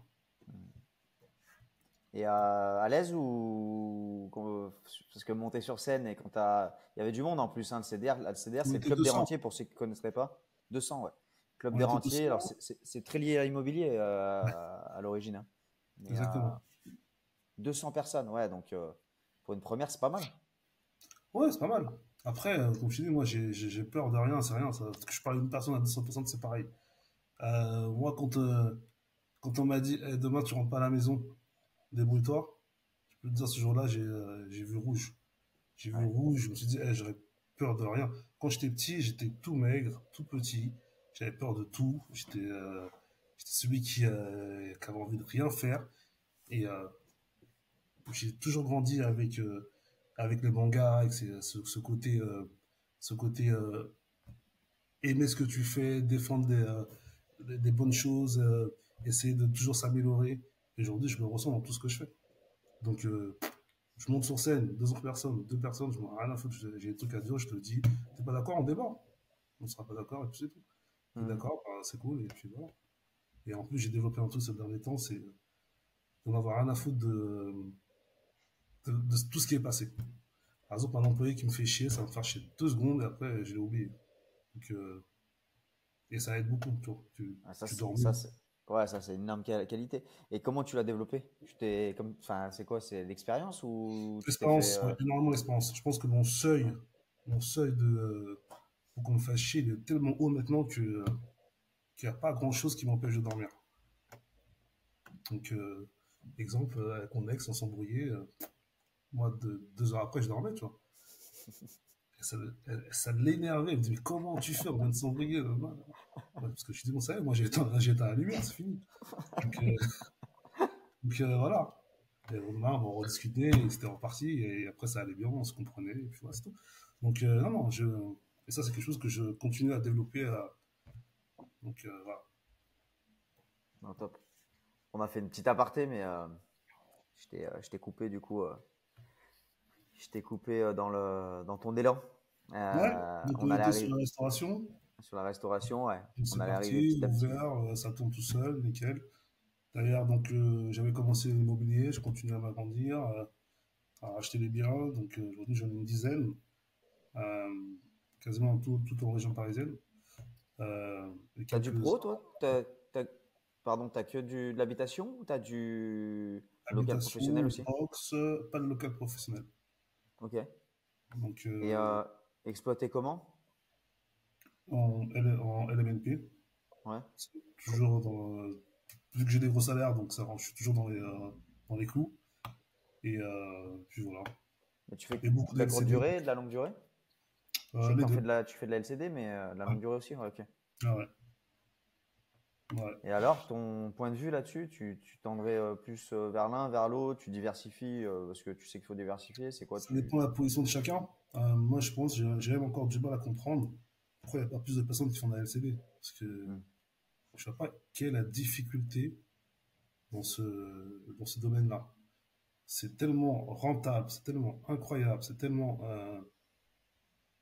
Même une personne qui est au SMIC a toujours moyen avec ça C'est un side business incroyable. Hmm. Donc ceux qui nous écoutent, qui ont rien fait. Après, je pense que là, on a un public d'investisseurs, de personnes qui font des choses, donc c'est différent. Mais quelqu'un qui vient de commencer, qui va vous écouter, voilà, la LCD, c'est juste incroyable. Il faut essayer. Même louer son appartement. Moi, je suis quelqu'un, moi, le matériel, ça m'intéresse pas. J'aime avoir les choses, je les utilise. C'est une expérience. Et, voilà. Après, ça reste un jouet. Ça reste... Moi, mon appartement, aujourd'hui, j'habite en plein Paris, dans le 7e. Mon appartement, quand je suis pas là, il est loué. Je sais qu'il y a des personnes, ça les dérange, tu vois. Moi, rien à foutre. Mais c'est un putain de bon tip ce que tu donnes parce que tu vois, moi j'ai commencé en 2000. La LCD, j'ai commencé en 2011 ou 12. Euh, dans l'appart dans lequel je vivais, j'étais beaucoup en déplacement, tu vois, en France, Belgique et tout, quand je bossais sur des foires expo. Et du coup, je le mettais en LCD. Putain, le premier mois, quand j'ai vu que je faisais 3 fois le loyer que ça valait en location longue durée, euh, putain, enfin, direct, t'as un déclic. Déjà, quand tu mets Oui, l'annonce et que tu as une réservation, genre 1 heure après, pour le lendemain ou le surlendemain, tu te dis waouh. ah oui. Et c'est kiffant dans le sens où même, bon, Jérém, toi, tu en as une dizaine. Bah, toi aussi, Chèque, mais Jérém, une dizaine en LCD. Je pense que même quand tu mets un nouvel appart en ligne et que tu prends les premières résas, le kiff, il est toujours pareil, quoi. Ouais. Je me dis, moi j'ai attaqué, je louais une chambre chez moi. J'étais dans le pays de Gex, j'avais un T3 et genre je louais une chambre en Airbnb. C'était en 2000, en 2015 ou en 2016 quoi. Ouais, Et toutes les semaines, j'accueillais un mec différent dans mon appartement et moi j'étais là et c'était ouf quoi. Tu Et dormais je avec me lui? dis, ouais, on partageait le même lit. Non, mais je me dis, c'était ouf de, ouais, de démarrer comme ça quoi. Je me dis, j'ai été con de pas louer 15 appartements et pas faire 15 fois du Airbnb dans le tout à dos des fait. propriétaires, putain. Ah bah oui, bien sûr. Quand t'as pas d'oseille que tu veux gagner, bah tu te débrouilles. Mais c'est clair. C'est ça entreprendre, c'est trouver des solutions à des problèmes, hein. Mm. Franchement, moi j'ai des employés, je reçois des avis à tiers détenteurs. Euh, des fois, je discute avec eux, ils sont limites parce qu'ils gèrent mal leur argent. Ça, c'était au début, j'essayais de leur donner des conseils, mais toi, j'en ai tellement marre que je n'en ai plus rien à foutre. Quand je reçois, je leur dis, ah, j'ai reçu ça, ben voilà. Je paye pas, je m'en fous, bah, en tout cas, je l'ai reçu. Et voilà, donc tu te dis, mais des fois, je conseille des cousins, des amis qui me voient sur les réseaux et qui me disent, mais toi, je vois que tu as réussi, qu'est-ce que je peux faire? Fais ça, tu peux déjà commencer par louer une partie de chez toi.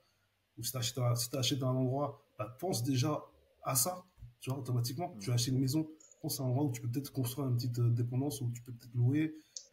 On a un très bon ami qu'on connaît tous, c'est Nico qui fait ça. Et ça te paye une partie de ta traite. Des fois toute ta traite. Mm. C'est complètement un game changer dans la vie de quelqu'un au quotidien. Donc c'est un peu dommage que les gens l'utilisent pas un peu plus. Ah, ou même à un moment, si tu as une plus-value sur ta résidence principale, bah, faut peut-être être capable de se dire, bah, je vends, tant pis, je retourne en location, puis j'empoche ma plus-value et je repars sur autre chose, quoi. C'est ça. Et Mais comme tu dis, il faut sortir de sa zone de confort, faut accepter de se dire, bah, la maison où on est bien, et si c'est on ça. part, ben, Bah, on les gens, partira ils se pour mieux. disent, ah, c'est mon bébé, c'est ma première maison, c'est mon premier appart, j'ai pas envie. Bah, écoute, au bout d'un moment, tu sais pas ce que tu veux. Mm. Fuck.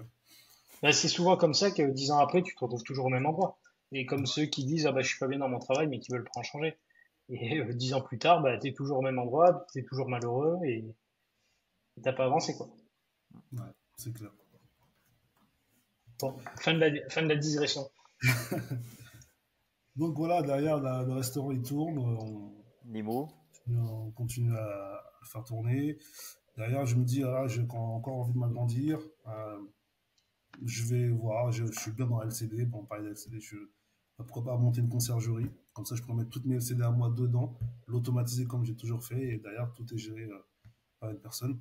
Donc, en même temps, je rencontre des futurs associés avec qui je m'entends super bien. Et derrière, on monte une conciergerie aujourd'hui qui tourne super bien. Donc, euh, donc voilà. Combien ça vous fait de logement là? Parce que là, vous l'avez monté quand et combien ça vous fait de logement? On l'a ouverte il y a un an et demi. On est maintenant à 25 logements. Euh, je, on a commencé, on a cherché, on a trouvé, j'ai mis mes logements. D'ailleurs, après, c'était que du bouche à oreille quasiment. Euh, Surtout quasiment maintenant, avoir un immeuble limite entier. Sur 7 appartements, on a 4 que du bouche à oreille. Nos voisins d'en bas qui a parlé aux voisins, on se retrouve à avoir quasiment. Et je pense même qu'on va récupérer tout l'immeuble bientôt. Donc c'est ça. D'ailleurs, tu fais quelque chose et tu le fais sérieusement, ça paye toujours. Donc la conciergerie, elle tombe super bien. Tu aurais quoi comme Ouais. tips à donner justement pour quelqu'un qui voudrait monter une conciergerie? Parce qu'aujourd'hui, pour le coup, ça, c'est un des business, enfin, hormis du temps en termes d'investissement, t'as quasiment rien parce que tu prends, t'es commissionné au succès, enfin, t'es rémunéré au succès et tu gagnes si tu fais gagner le Mm. propriétaire. Donc, à part investir du temps dans un petit peu d'administratif, dans les chercher, le fait d'aller chercher du client, dans le fait de monter une équipe, parce que ça, c'est un Ouais, élément faut monter central. une bonne équipe. Ouais. Voilà. C'est quoi, du coup, les tips que tu auras donné? Parce que là, vous êtes combien d'associés sur cette boîte? Deux, On est trois? trois associés. Ok. Trois associés. Moi, je savais que j'avais pas beaucoup de temps à consacrer, euh, mais que j'avais un peu d'argent à mettre dedans, donc je voulais qu'ils amènent plus d'argent. Après, j'ai beaucoup de réseaux, beaucoup de contacts, donc automatiquement, j'occupe pas beaucoup d'appartements. Et mes associés, par contre, c'est eux qui gèrent vraiment au quotidien. Et d'ailleurs, ça leur va parce que ils s'amusent et ils ont créé un nouveau business et ça leur fait de l'expérience. Donc, quel tips que je pourrais donner? De faire les choses. Parce que on pourra pas, on a beau vous dire tout ce qui va se passer, vous allez l'entendre, mais vous n'allez pas y croire.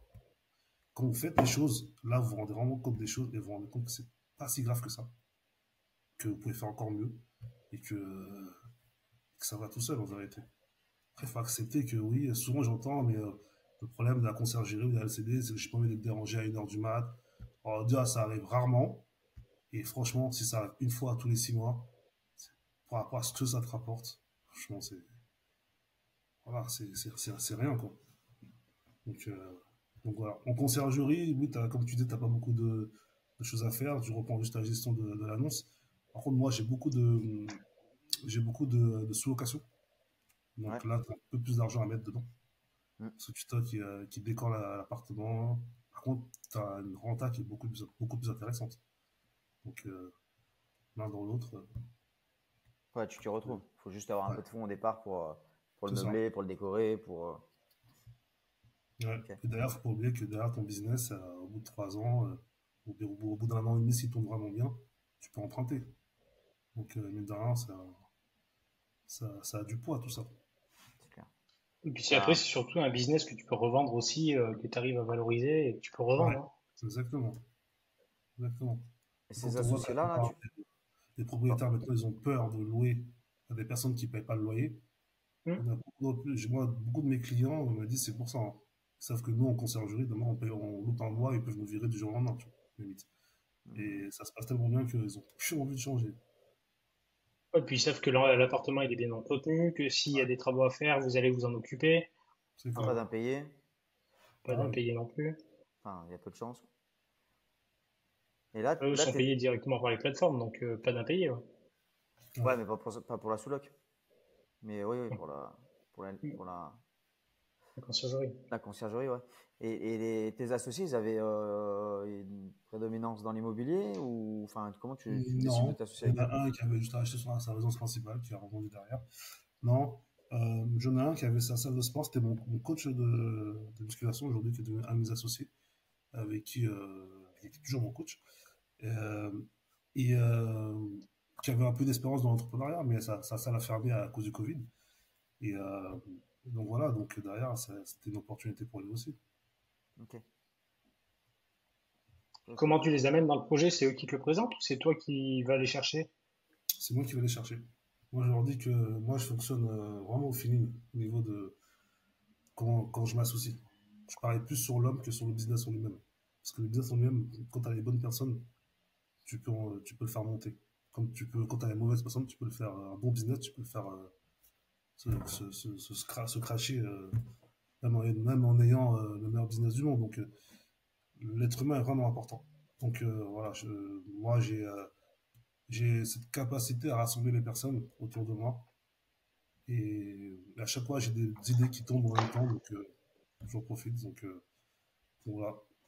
Et tu parles de feeling, mais c'est vraiment du feeling ou genre tu arrives je sais pas, traquer des skills, des valeurs, tu vois, Ah oui, quand est-ce je que, parle de feeling, je parle vraiment de tout ça.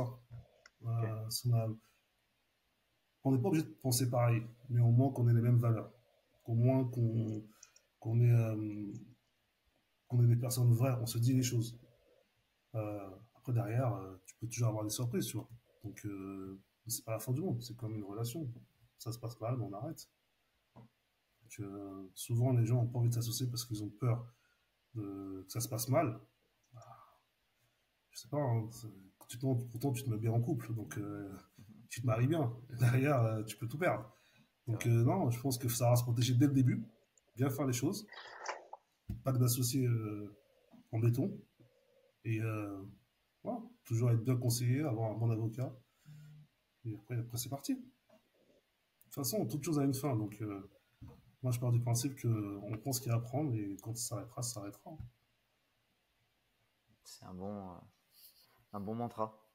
Ouais. En tout cas, toutes les personnes que je connais autour de moi qui sont associées, c'est vrai qu'il y en a beaucoup qui sont séparés.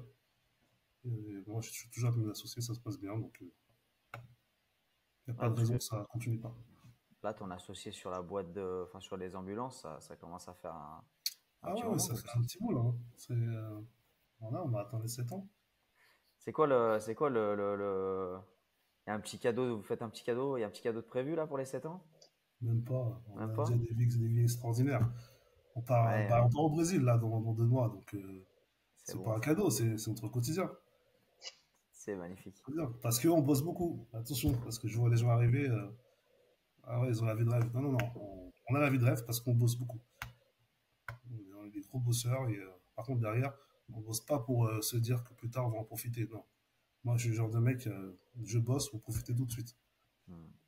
C'est pas à 70 ans, je veux rouler en Ferrari, avoir le dos cassé, je peux même pas monter dedans. Non. Moi, je veux ma Ferrari là, rapidement, et je ferai tout pour l'avoir et je veux profiter de la vie pendant que je peux. Bon, Bon, il y a pas de nouveau business depuis la conciergerie parce que nous on s'était arrêté là-dessus il y a 6 mois, mais tu vas tellement à 200 à l'heure que bah, tu nouveau disais que tu fais des business. rachats de boîtes, tu parlais de rachats de boîtes là d'ailleurs. Ouais, ouais, donc là, on est en train de s'agrandir sur les ambulances. J'ai des opportunités. Donc là, on est passé de 3 millions à 10 millions de chiffre d'affaires d'ici fin 2025. Euh, surtout, Il dit ça comme ça, tu sais. En ça détente. comme ça, je disais pas ça comme ça il y a 6 mois. Aujourd'hui, j'en ai parlé à du monde et c'est vrai que ça sort un peu plus naturellement. J'en avais limite un peu honte, mais depuis, ça passe beaucoup mieux. Et honte de Euh, quoi? honte d'avoir autant d'ambition, on va dire. Autant d'ambition, avoir envie. Euh, Reste pour bien que nous, on vit dans un monde, Hmm. entre nous, où ça nous paraît normal. Parce qu'on se pousse tous vers l'avant, on essaie tous d'évoluer. Mais quand on revient à la réalité, et quand on sort un peu dehors, parce que moi je le vis aujourd'hui, parce que je suis célibataire, et je rencontre des nanas, je rencontre des gens, et je peux vous dire que dehors c'est dur, hein. C'est vraiment dur, hein. Il y a des choses que tu peux pas dire dès le début, parce que tu fais flipper les autres.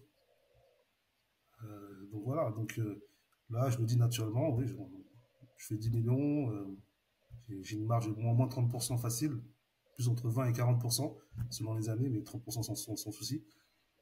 Moi, j'ai décidé de continuer à évoluer parce que j'ai vraiment envie d'aller voir ce qui se passe de l'autre côté, de ceux qui sont extrêmement riches et qui voient les choses vraiment différemment. Et ça m'a coûté mon couple, par exemple, parce que mon ex aujourd'hui n'était pas d'accord avec mes choix de vie, avec mes choix professionnels, avec ma façon derrière de voir les choses, comment ça emmène, comment je peux évoluer pour arriver à ce niveau-là. Et moi, j'ai décidé, j'ai pris ma décision. Depuis l'âge de 18 ans, je me suis toujours dit que je ne laisserai personne m'empêcher d'arriver où je suis. Et je reste sur cette façon de penser. Que ce soit ma famille, ma copine, mes enfants, soit tu suis, soit on arrête. Je sais que les enfants, il n'y aura jamais de souci parce qu'un enfant, il a juste besoin d'amour, donc il suivra toujours un parent. Mon ex, elle a pas su comprendre, on a arrêté. On s'entend super bien, voilà, on s'est séparés. Et moi, j'ai ma façon de penser et j'ai décidé de passer de 10 à 50 millions. Je ne sais pas comment je vais faire, je n'ai pas encore trouvé comment je vais faire. Je sais que je vais me faire accompagner et je sais que derrière, ça va emmener encore plus de choses euh, où je dois réfléchir différemment. Donc, euh, donc voilà. C'est beau en Fabuleux. tout cas. Fabuleux. Et ça, c'est une belle transition, du coup, parce qu'on parlera des gains et des réussites après, mais du coup, tu as commencé à parler un peu de la vie perso. La vie perso, la vie pro et tout ça, c'est quelque chose ben, sur lequel on est toujours en train de se torturer un peu l'esprit avec Jérém, parce que c'est toujours compliqué d'arriver à justement à joindre un peu les deux bouts pardon, et À, équilibrer tout à ça. concilier, ouais. Mm. À concilier, voilà, exactement, c'est le mot que je cherchais. Bon, là, tu en as un petit peu parlé, mais tu as le sport aussi, enfin, tu as les voyages. Il y a pas mal de choses il y a pas mal de temps que tu prends pour toi et avec tes potes, avec la famille, avec autres. Comment tu as des conseils à donner là-dessus ou... Le conseil que je peux donner, c'est essayer d'optimiser au maximum, hein, ça vous le savez. Euh, Accepter de perdre pour gagner. Exemple, moi, il y a des choses que je ne fais plus. Ça va paraître peut-être incroyable, mais moi, je cuisine plus. Moi, j'ai quelqu'un qui vient une fois par semaine, le dimanche ou le lundi matin, qui me fait à manger pour la semaine. Et derrière, voilà, je sais que là, on finit de discuter. J'ai ma gamelle qui est déjà prête, parce que voilà, je fais de la musculation, j'ai ma diète. Ça aide aussi hein, à avoir une hygiène de vie qui rentre dans mon cadre. Mais c'est vrai que j'ai accepté de payer les gens pour faire des choses où je peux gagner du temps. C'est pas évident. Là, ça fait 2 mois, j'ai une assistante privée. Ça m'a changé la vie complètement. Enfin, tu m'étonnes. C'est quelque chose, il y a 4 ans, jamais de ma vie, je pensais faire ça. Tu vois. Aujourd'hui, il y a des trucs que je ne veux plus faire. Et je gagne vraiment du temps. On dit qu'on ne peut pas acheter le temps, mais moi, je suis pas d'accord avec ça. Le temps, on peut vraiment l'acheter si on veut. Si on décide C'est vraiment, vrai. c'est possible. C'est vrai. Et tu vois, on sourit tous les deux parce que je pense que avec Jérém, on est raccord là-dessus. Quelqu'un qui cuisine pour toi et pour le temps et pour la santé. Pourtant, moi, j'adore cuisiner à la différence de Jérém. Mais et pour le temps et pour la santé, franchement, en tout cas pour nous, c'est un but, je l'espère à court terme. Mais ouais, c'est Et vraiment un truc. pour l'équilibre dans le couple aussi, parce que tu vois, typiquement, moi je cuisine beaucoup moins que Eva, et d'un côté je me sens, comment dire, tu vois, ça me dérange qu'elle passe autant de temps à cuisiner et peut-être ne pas avoir du temps pour ses projets perso. Donc c'est vrai que c'est vraiment un objectif de se dire, écoute, on prend quelqu'un, ou alors peut-être là on va repasser sur les plats préparés, tu sais, genre Mhm. Season ou autre, et de se dire, bah déjà on a des plats qualitatifs, on mange un petit peu plus diversifié que ce qu'on a l'habitude de manger, et puis ça évite de perdre une demi-heure, une heure le soir et de se poser toujours la même question, qu'est-ce qu'on mange? Je suis d'accord Et avec là, toi. Ouais, puis faire les courses, après éplucher, cuisiner, j'en sais rien, s'il en reste, tu vois, ranger, débarrasser. Bon, là, quand t'as quelqu'un qui arrive, ton plat il est prêt, tu le fais réchauffer, tu mets. Ah, c'est magnifique, magnifique. Ah ouais, c'est vraiment Ça coûte important. combien, chèque, à peu près, pour savoir? Une La personne personne, comme ça moi, qui vient. je la paye 20 euros de l'heure. Elle vient, elle fait 3 heures. Après, sur ma gamelle, sur mes 5 repas de la journée, il y en a que 2 à cuisiner. Le reste, c'est de la préparation, du grammage à faire. Donc, Ok. moi, je lui dis ce que j'ai envie de manger cette semaine-là. En gros, elle fait plus ou moins mes menus. Si j'ai un truc que j'ai envie, je lui dis. Et voilà. Il y a 3 heures de préparation. On compte après 1 heure pour les courses. Elle va faire les courses juste en bas. Et voilà. Après 4 heures, c'est réglé. 4 heures Donc ça par. te coûte à peu près ouais, C'est 80 là. balles par semaine. À moins de 100 balles, tu as 400 balles par mois. 400 balles. Après, il faut calculer son taux horaire. C'est Bien sûr que sûr. quand tu débutes dans l'investissement, tu vas pas commencer à faire ça. On te dit toujours que tu mets Bien de sûr. côté, tu optimises. Mais moi, je suis arrivé à un niveau où je peux pas me permettre de perdre 4 heures. En 4 heures de temps, je te fais plein de choses. Je te crée une boîte en 4 heures de temps. Moi. Donc, c'est énorme. Je peux passer du temps avec ma fille, avec ma famille. Mine de rien, je suis un peu le moteur de ma famille derrière. Donc, c'est moi qui réunis souvent les gens autour de moi. Donc voilà, ça prend énormément de temps. J'adore voyager. Je voyage au moins une fois par mois. Donc, c'est sûr, à la salle de sport le matin, je me lève, il est 4h30, 5h. Je bosse un peu, je vais à la salle de sport. Tous ces trucs-là, souvent, on me demande comment tu fais, mais c'est parce que derrière, il y a plein de choses que je ne fais plus. Mhm. Donc c'est sûr. Comment tu l'as trouvé cette personne-là qui cuisine Sur le bon courant, tout simplement. On a testé plusieurs et j'ai, pareil, une histoire de feeling encore. J'ai bien senti. Elle habite pas trop loin. Elle avait l'habitude de faire ce genre de truc, donc nickel. top. Et c'est une indépendance que c'est quoi À la base, elle est indépendante. Aujourd'hui, je la paye main à la main. Derrière, si elle veut changer, il n'y a aucun souci. Voilà. Ma femme de ménage, je la paye déclarée directement sur le site de l'URSSAF. Voilà, donc ça, c'est plus mon assistante qui gère cette partie-là. Mais ouais. Ouais, justement, j'allais te demander ton assistante, du coup, là, tu la recrutes? Pareil, la T'as prochaine déjà la étape, je liste de, pense. ouais, t'as déjà la liste des tâches. Alors, mon assistante, elle était déjà assistante, c'est la femme d'un bon ami à moi. Bon, c'est déjà son métier, elle travaille au Canada, elle est revenue en France. Ils sont revenus en France et pour continuer à travailler, elle a beaucoup de demandes. Donc, elle m'a aidé quand je me suis séparé à me trouver les appartements, à me trouver mon appartement, à faire la décoration, et ces trucs-là. Et depuis, je lui dis, vas-y, on reste ensemble. Tu me bloques 3 heures par jour, j'ai besoin de 3 heures par jour, et je sais que demain, je serai amené à la prendre entièrement, tu vois. Hmm. Parce qu'elle a tellement de demandes, c'est vrai que, normalement, il va falloir faire des choix. Mais moi, je vois la différence, hein. Il y a des dossiers où j'étais prêt à perdre 3 000 € sur un dossier, parce que j'avais la flemme de le faire, parce que ça fait perdre de temps. Aujourd'hui, elle me les récupère, tu vois. Donc, Ouais. c'est. Voilà, il n'y a pas photo. Mais c'est tout un cheminement à avoir dans la tête en se disant, voilà, moi, je veux gagner du temps, comment je dois faire, je sais que je dois payer. Il y en a plein qui veulent pas. Et pour vous donner un exemple, ça faisait partie des choses où j'étais en désaccord avec mon ex, par exemple. Tu vois, l'histoire de cuisiner à la maison, elle n'a jamais voulu. Ah ouais? Elle n'a jamais voulu qu'on ait quelqu'un qui le fasse. Donc, au pire, elle m'a dit on prend les plats. Et voilà, c'était un petit truc qui ramène un autre petit truc, un autre petit truc. Et donc voilà, c'est vrai que Mais derrière, pourquoi elle voulait pas? C'était. elle sentait une intrusion chez elle. Pour elle, c'était pas. C'était ça. Ok. Par exemple, par moi, avec ma fille, avec notre fille, et, souvent, elle se retrouvait à courir après le boulot. J'étais fait pour quelqu'un qui va chercher la petite, tu vois. Hmm. Moi, je le ferai pas. J'ai pas le temps, je le ferai pas. Moi, quand je rentre, j'ai 1 heure et demie. Je vais passer avec ma fille. Je veux que ce soit du temps de qualité. Je veux pas voilà, j'éteins mon téléphone. Je veux pas qu'on me prenne la tête. Je veux pas derrière avoir la pression de dire il faut que je cours aller la récupérer à telle heure, à telle heure. Non, pour moi, c'est pas une vie. C'est pas comme ça que je vois les choses. Bah, non, elle, c'est notre rôle en tant que parent d'être comme ça. Sauf que moi, je pense que c'est l'ancien rôle. C'était comme ça que nos parents fonctionnaient parce qu'ils n'avaient pas le choix. Aujourd'hui, nous, on a un moyen de faire autrement. Il faut juste l'accepter, tu vois. Donc, c'est pas évident. Ouais, c'est super intéressant. Carrément, ouais. Ton point de vue. Bon, Carrément. parle-nous un peu du Moi, je sport. voulais. Ah, vas-y, Ouais, putain, vas-y, t'as j'allais des dire questions pareil. avant. Non, non, Ah mais bah, c'est pareil, revenir sur la partie sport parce que tu as des gros objectifs. Donc, Ouais.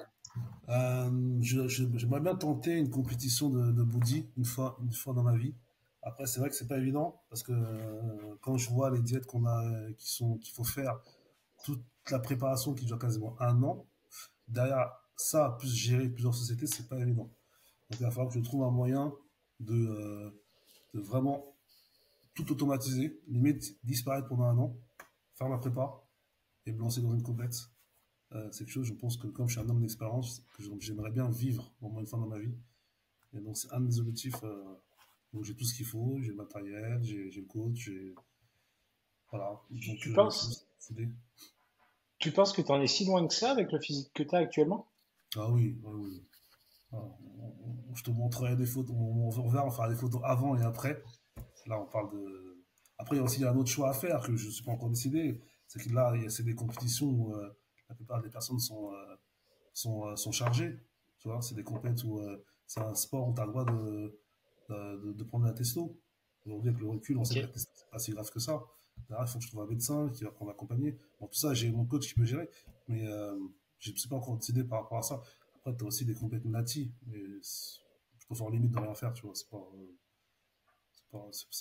pas extraordinaire. Donc, donc voilà. Après, il y a un gros travail à faire, mental, physique. Donc oui, j'ai les bases, mais Après, le gros travail, c'est sur la perte de poids aussi, je pense, hein, ouais. pour vraiment arriver à être très sec. C'est pas évident de prendre du poids, hein. Là, je suis en pleine prise de masse. Manger 5 fois par jour, c'est chiant, quoi. Manger quand t'as pas faim, je sais pas Mm. si vous connaissez ça. Et on ne bouffe pas des trucs extraordinairement bons, hein. Voilà, c'est féculent, c'est donner de goût, tout ça, des protéines. Voilà, des lipides quand t'es en prise de masse, mais quand t'es en sèche derrière, et arrivant en compétition, de ce que je sais, c'est que les 3 4 derniers jours, tu dois même plus boire. Ouais, je sais pas si vous vous rendez compte, là on parle de choses, Ouais. les mecs sont extraordinaires, hein. Ils ont un mental de fou. C'est dommage qu'ils le remettent pas sur l'entrepreneuriat. Il y a quelques-uns d'entre eux qui entreprennent, mais ils ont déjà un mental de malade, c'est derrière, et ils se mettent à entreprendre, c'est des gens extraordinaires, je pense. Donc, Ouais, t'as raison. Ouais. C'est comme le cutting en boxe, enfin dans les sports de combat, notamment le ouais, MMA. Tu te dis, les mecs, ils perdent des litres de flotte pour, euh, pour perdre 4, 5, 6, 10 kilos en 48 heures, 72 heures avant la pesée. Et, euh, putain, le mental qu'il faut avoir pour faire ça. Et là, ça rejoint un peu ce que tu dis, quoi. exactement. Donc c'est sûr que derrière, si tu as des employés ou des personnes qui te prennent la tête, tu peux vite craquer Tu m'étonnes. et en emplâtrer une inconsciemment, tu vois. Tu m'étonnes. Donc, Bon, et tes journées, comment, c'est quoi une journée typique journée aujourd'hui, type une chez, journée type, pardon. chez M. Camara. Une journée type, c'est bon, on se réveille entre 4h30 et 5h selon l'heure à laquelle je me couche.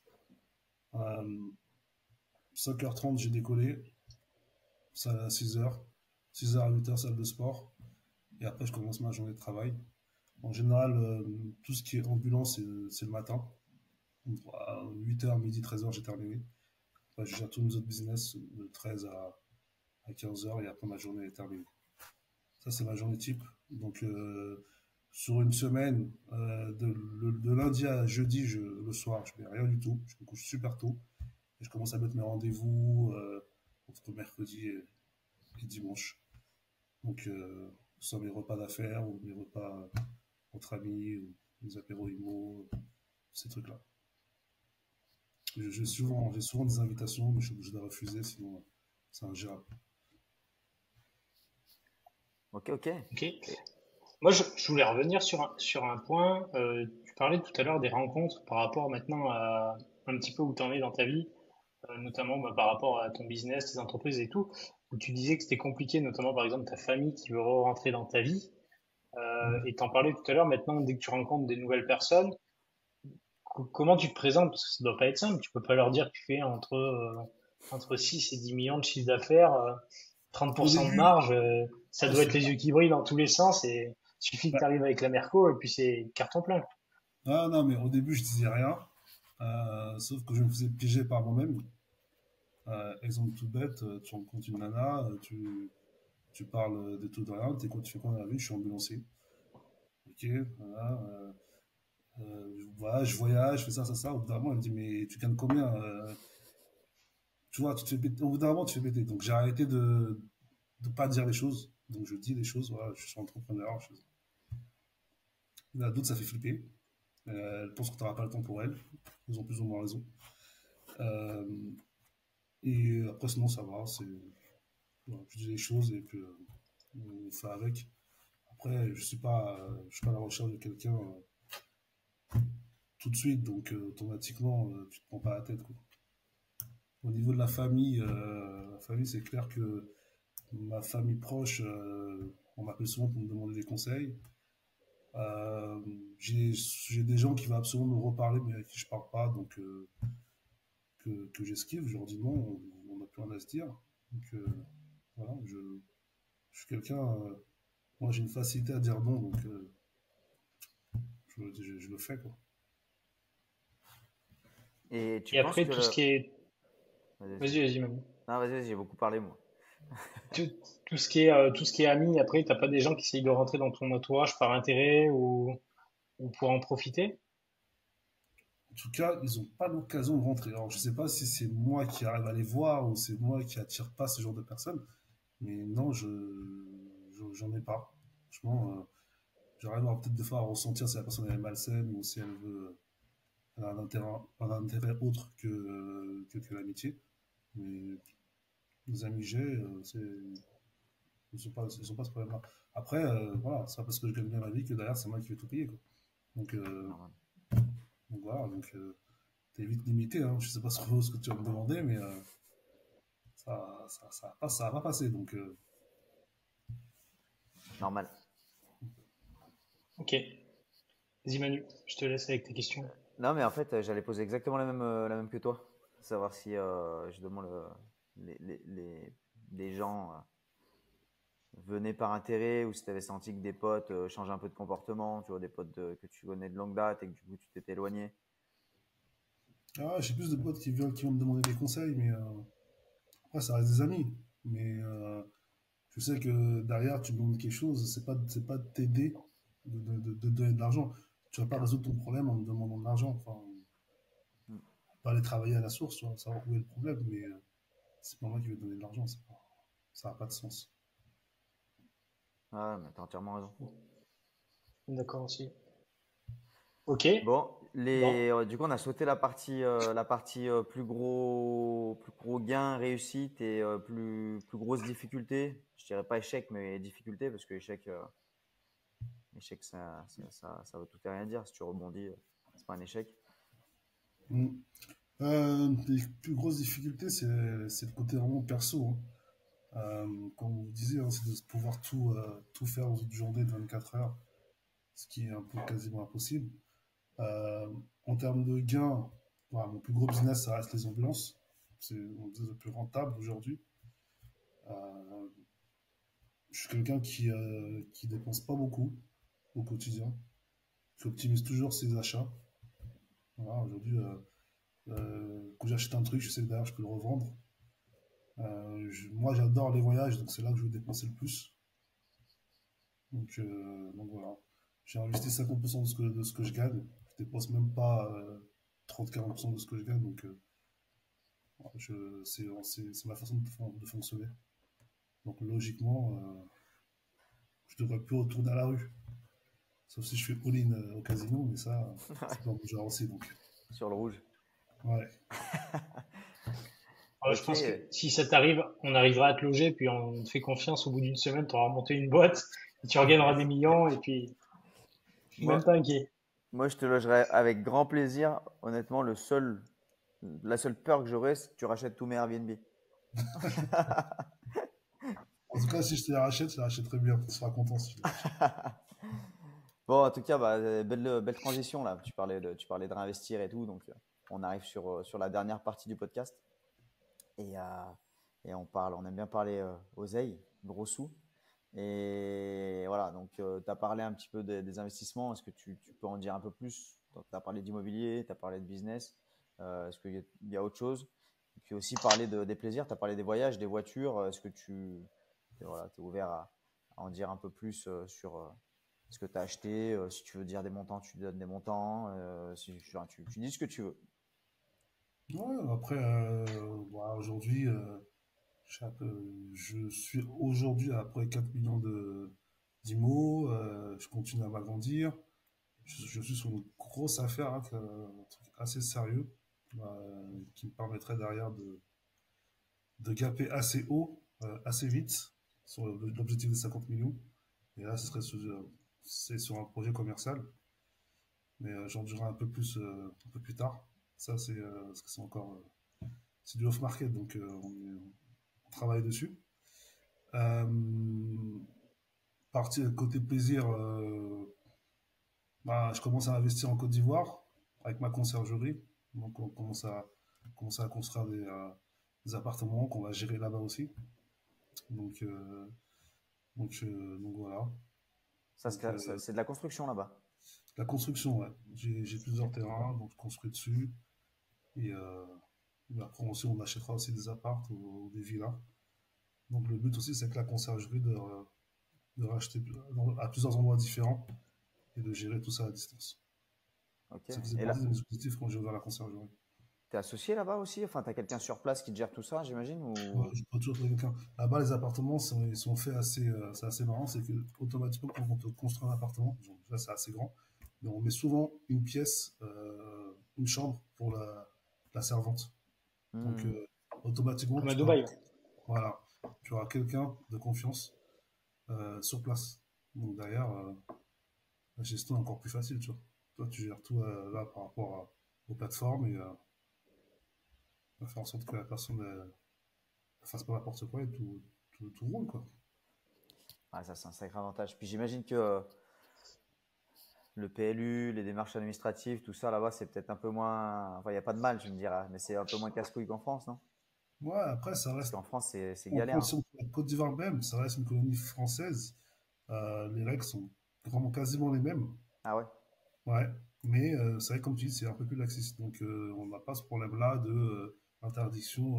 Ils vivent beaucoup du commerce, donc du commerce et des touristes. Donc, bien au contraire, ils sont en train de développer toute cette partie-là. Donc, on n'a pas de problème d'interdiction d'Airbnb à tel endroit, à tel endroit. Non, là, les vannes sont ouvertes, quoi. Donc, Ouais, ce qui est chiant en France, sont les délais surtout. Après que tu aies des choses qui sont interdites, mais bon, le problème, c'est les prises de décision, les délais. Enfin, tu vois, là, j'ai des clients qui ont des appartements au Brésil. Bah, on en a parlé d'ailleurs, j'en avais parlé dans le groupe.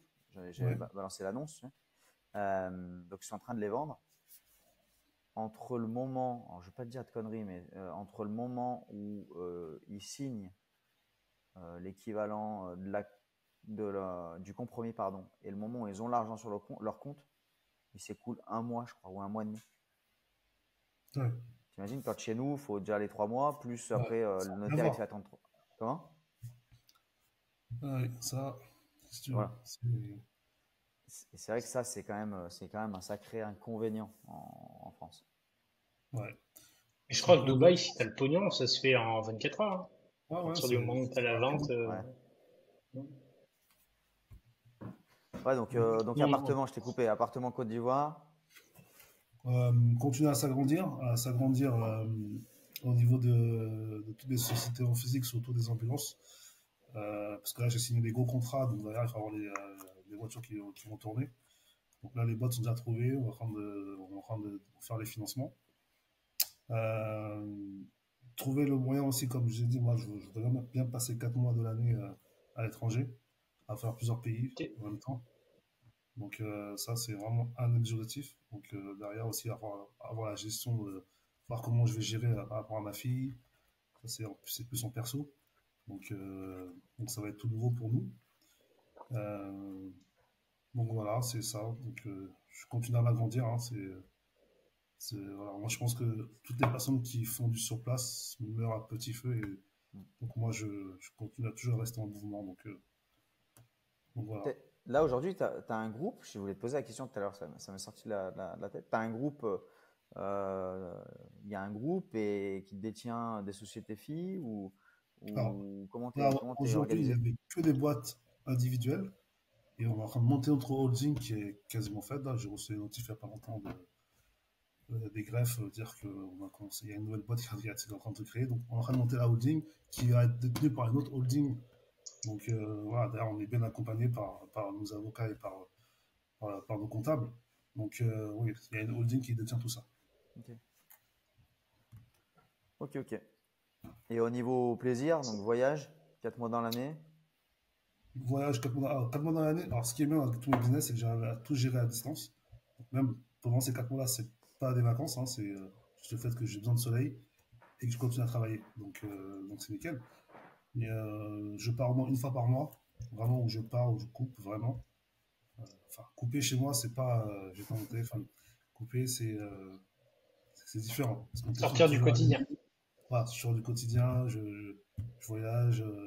Même quand je fais des séminaires, c'est une coupure d'une autre façon, même si on travaille énormément dans les séminaires. Mais voilà, je couperai jamais vraiment. Donc ça, mais là, des fois, ça te joue des tours. Les gens en face de toi, ils comprennent pas, tu vois. Que ton téléphone, il peut sonner de temps en temps, même pendant un repas, et il faut que tu répondes. C'est vrai. Ah, mais pourtant, ça reste une force. Enfin, moi, je suis du même avis que toi, c'est-à-dire que on part en vacances, mon téléphone il sonne, je décroche. Bah, si tu peux aider, tu aides. Si tu peux apporter une solution, tu trouves une solution. Enfin, ça me paraît tellement important. Puis maintenant, on est dans des vies où on peut se permettre de le faire, donc C'est clair. pourquoi s'en priver et se dire, bah non, vendredi 17h, je décroche plus, puis les gens ils me rappelleront lundi à 8h. Tu vois, c'est dommage, je trouve. Ouais. Derrière, après, il faudra subir le prix de tout ça. C'est que moi, derrière, c'est sûr que derrière, bah, je gagne très bien ma vie. Après, je monte pas des business pour gagner des copinettes. Derrière, il faut vraiment que ça ait une vraie renta. Il faut sacrifier autant de temps, autant de choses autour de moi. Il faut que derrière, il y ait une vraie renta. Pour que derrière, je puisse vraiment aussi m'éclater. Donc, voilà, c'est sûr que gérer des boîtes en étant au soleil au plein mois de décembre, bah, je trouve que c'est un beau prix à payer, quoi. Enfin, c'est pas mal. Donc, voilà. Complètement, ouais. Parfait. D'autres questions, Jérém? Ouais, je me demandais, tu disais que tu bossais encore un peu sur la boîte d'ambulance, mais vous avez bien un gestionnaire dessus, Ouais. Alors, quelqu'un qui la gère. toutes les boîtes que j'ai des gérants. Les employés, Ouais, parce que j'ai une quarantaine d'employés, ils ont interdiction de m'appeler en direct. Ils doivent tous passer par leur responsable, qui, eux, quand on m'appelle, ont interdiction de m'appeler s'ils n'ont pas au moins trois solutions au problème auquel ils m'appellent. La règle est super simple. intéressant. Ouais, ouais. Voilà. Donc, et ça, c'est pas une règle que j'ai inventée, hein, c'est un truc que j'ai entendu, je sais plus où, ça me reviendra, mais voilà. Donc, ils viennent avec le problème et des solutions, et on décide ensemble de ce qu'il en est, et on avance comme ça. Si un employé m'appelle, ça peut arriver, hein, c'est vraiment, il y a un truc qui va vraiment pas, mais, sinon, voilà, tout est géré, tout est automatisé. Et bien sûr, avant ça, j'ai beaucoup bossé pour que ce soit le cas. C'est pas, faut pas voir la finalité du truc directement. Il Mm. faut vraiment voir tout le travail qu'il y a avant. Qui a été fait en amont, ouais. Puis tout ce que tu as mis en place, parce que mine de rien, c'est pas con de se dire, ok, je veux bien que tu m'appelles, par contre, tu as une problématique, et ça oblige les gens déjà à réfléchir, à essayer de trouver une Ça, solution. Après, c'est toi qui valide, c'est toi qui prends la décision, mais au moins c'est bien, il y a déjà eu un effort qui est fait. c'est ça. Et tu remarques que quand ils t'appellent, derrière, ils auraient dû t'appeler au moins 4 5 fois, mais ils t'ont appelé qu'une seule fois parce que les autres trucs, ils ont trouvé des solutions et ils ont réglé le problème entre eux, tu vois. Donc, Ouais, puis tu les fais monter en C'est- compétence au final. ouais, Mhm. exactement. Enfin, on les responsabilise Très comme bon ça. tips. Ok. Très bon tips. Très bon tips. Euh, je pense qu'on a fait un bon tour, Jérém, non? Ouais, moi franchement ça me va, c'était ouais, comme je m'y attendais, ouf. Ouais, ouais, de toute façon, Enfin, c'était. en fait, c'est comme on le connaît, en toute simplicité. Ouais, c'est ça. Et puis en toute simplicité, il va te dire, bah, ouais, 2025, on va être à 10 millions. Tu te dis, bah, moi, 2025, si je suis au million, ce sera bien.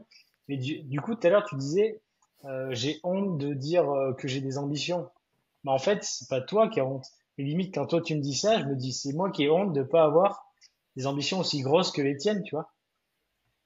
Oui, après, Et chacun c'est a là son histoire, où, chacun a sa façon d'avancer. bien Et sûr, c'est clair. Et quand je dis que j'ai honte, c'est que moi, comme tu dis, c'est pas moi qui ai honte, c'est que derrière, quand tu racontes ça, vous encore, vous êtes entrepreneurs, vous faites beaucoup de choses et vous continuerez à en faire beaucoup. Mais quand tu dis ça à quelqu'un qui touche 1005, 2000 euros, 2005, et tu parles de millions, il comprend pas. Et Hmm. derrière, ouais, toi, là, il faut que tu te justifies. Et ça, c'est là la partie la plus chiante quand tu dis ce que tu fais. Donc, des fois, je comprends pourquoi les personnes, des fois, ils restent entre eux, tu vois. Parce que derrière, c'est pas évident à gérer. Et je me rends compte de plus en plus, là. Donc voilà, mais, voilà, après moi je suis quelqu'un de très simple, très humble, je sais d'où je viens, on me l'a dit il n'y a pas très longtemps encore, mais, C'est vrai. je trouve ça tellement normal, enfin je veux dire, on peut pas... Dernière discussion que j'ai eue, c'était avant-hier, j'ai rencontré quelqu'un, il m'a dit, de toute façon, tous les gens riches sont cons. Qu'est-ce que tu veux répondre à ça? Ouais, souvent, c'est peine L'argent, perdue, ça, ça en plus, tu vois. l'argent, ça rend con, elle me l'a dit, mais je sais pas, moi. Du coup, elle a voté au Front Populaire hier. Ah bah ça, moi j'ai coupé quoi à discussion, toi. Donc j'avais plus de force pour cette fin de journée, j'avais plus de force pour cette débat. Donc j'avais dit, t'as raison. Bon, on a l'habitude de Bon, terminer le podcast en me demandant deux choses.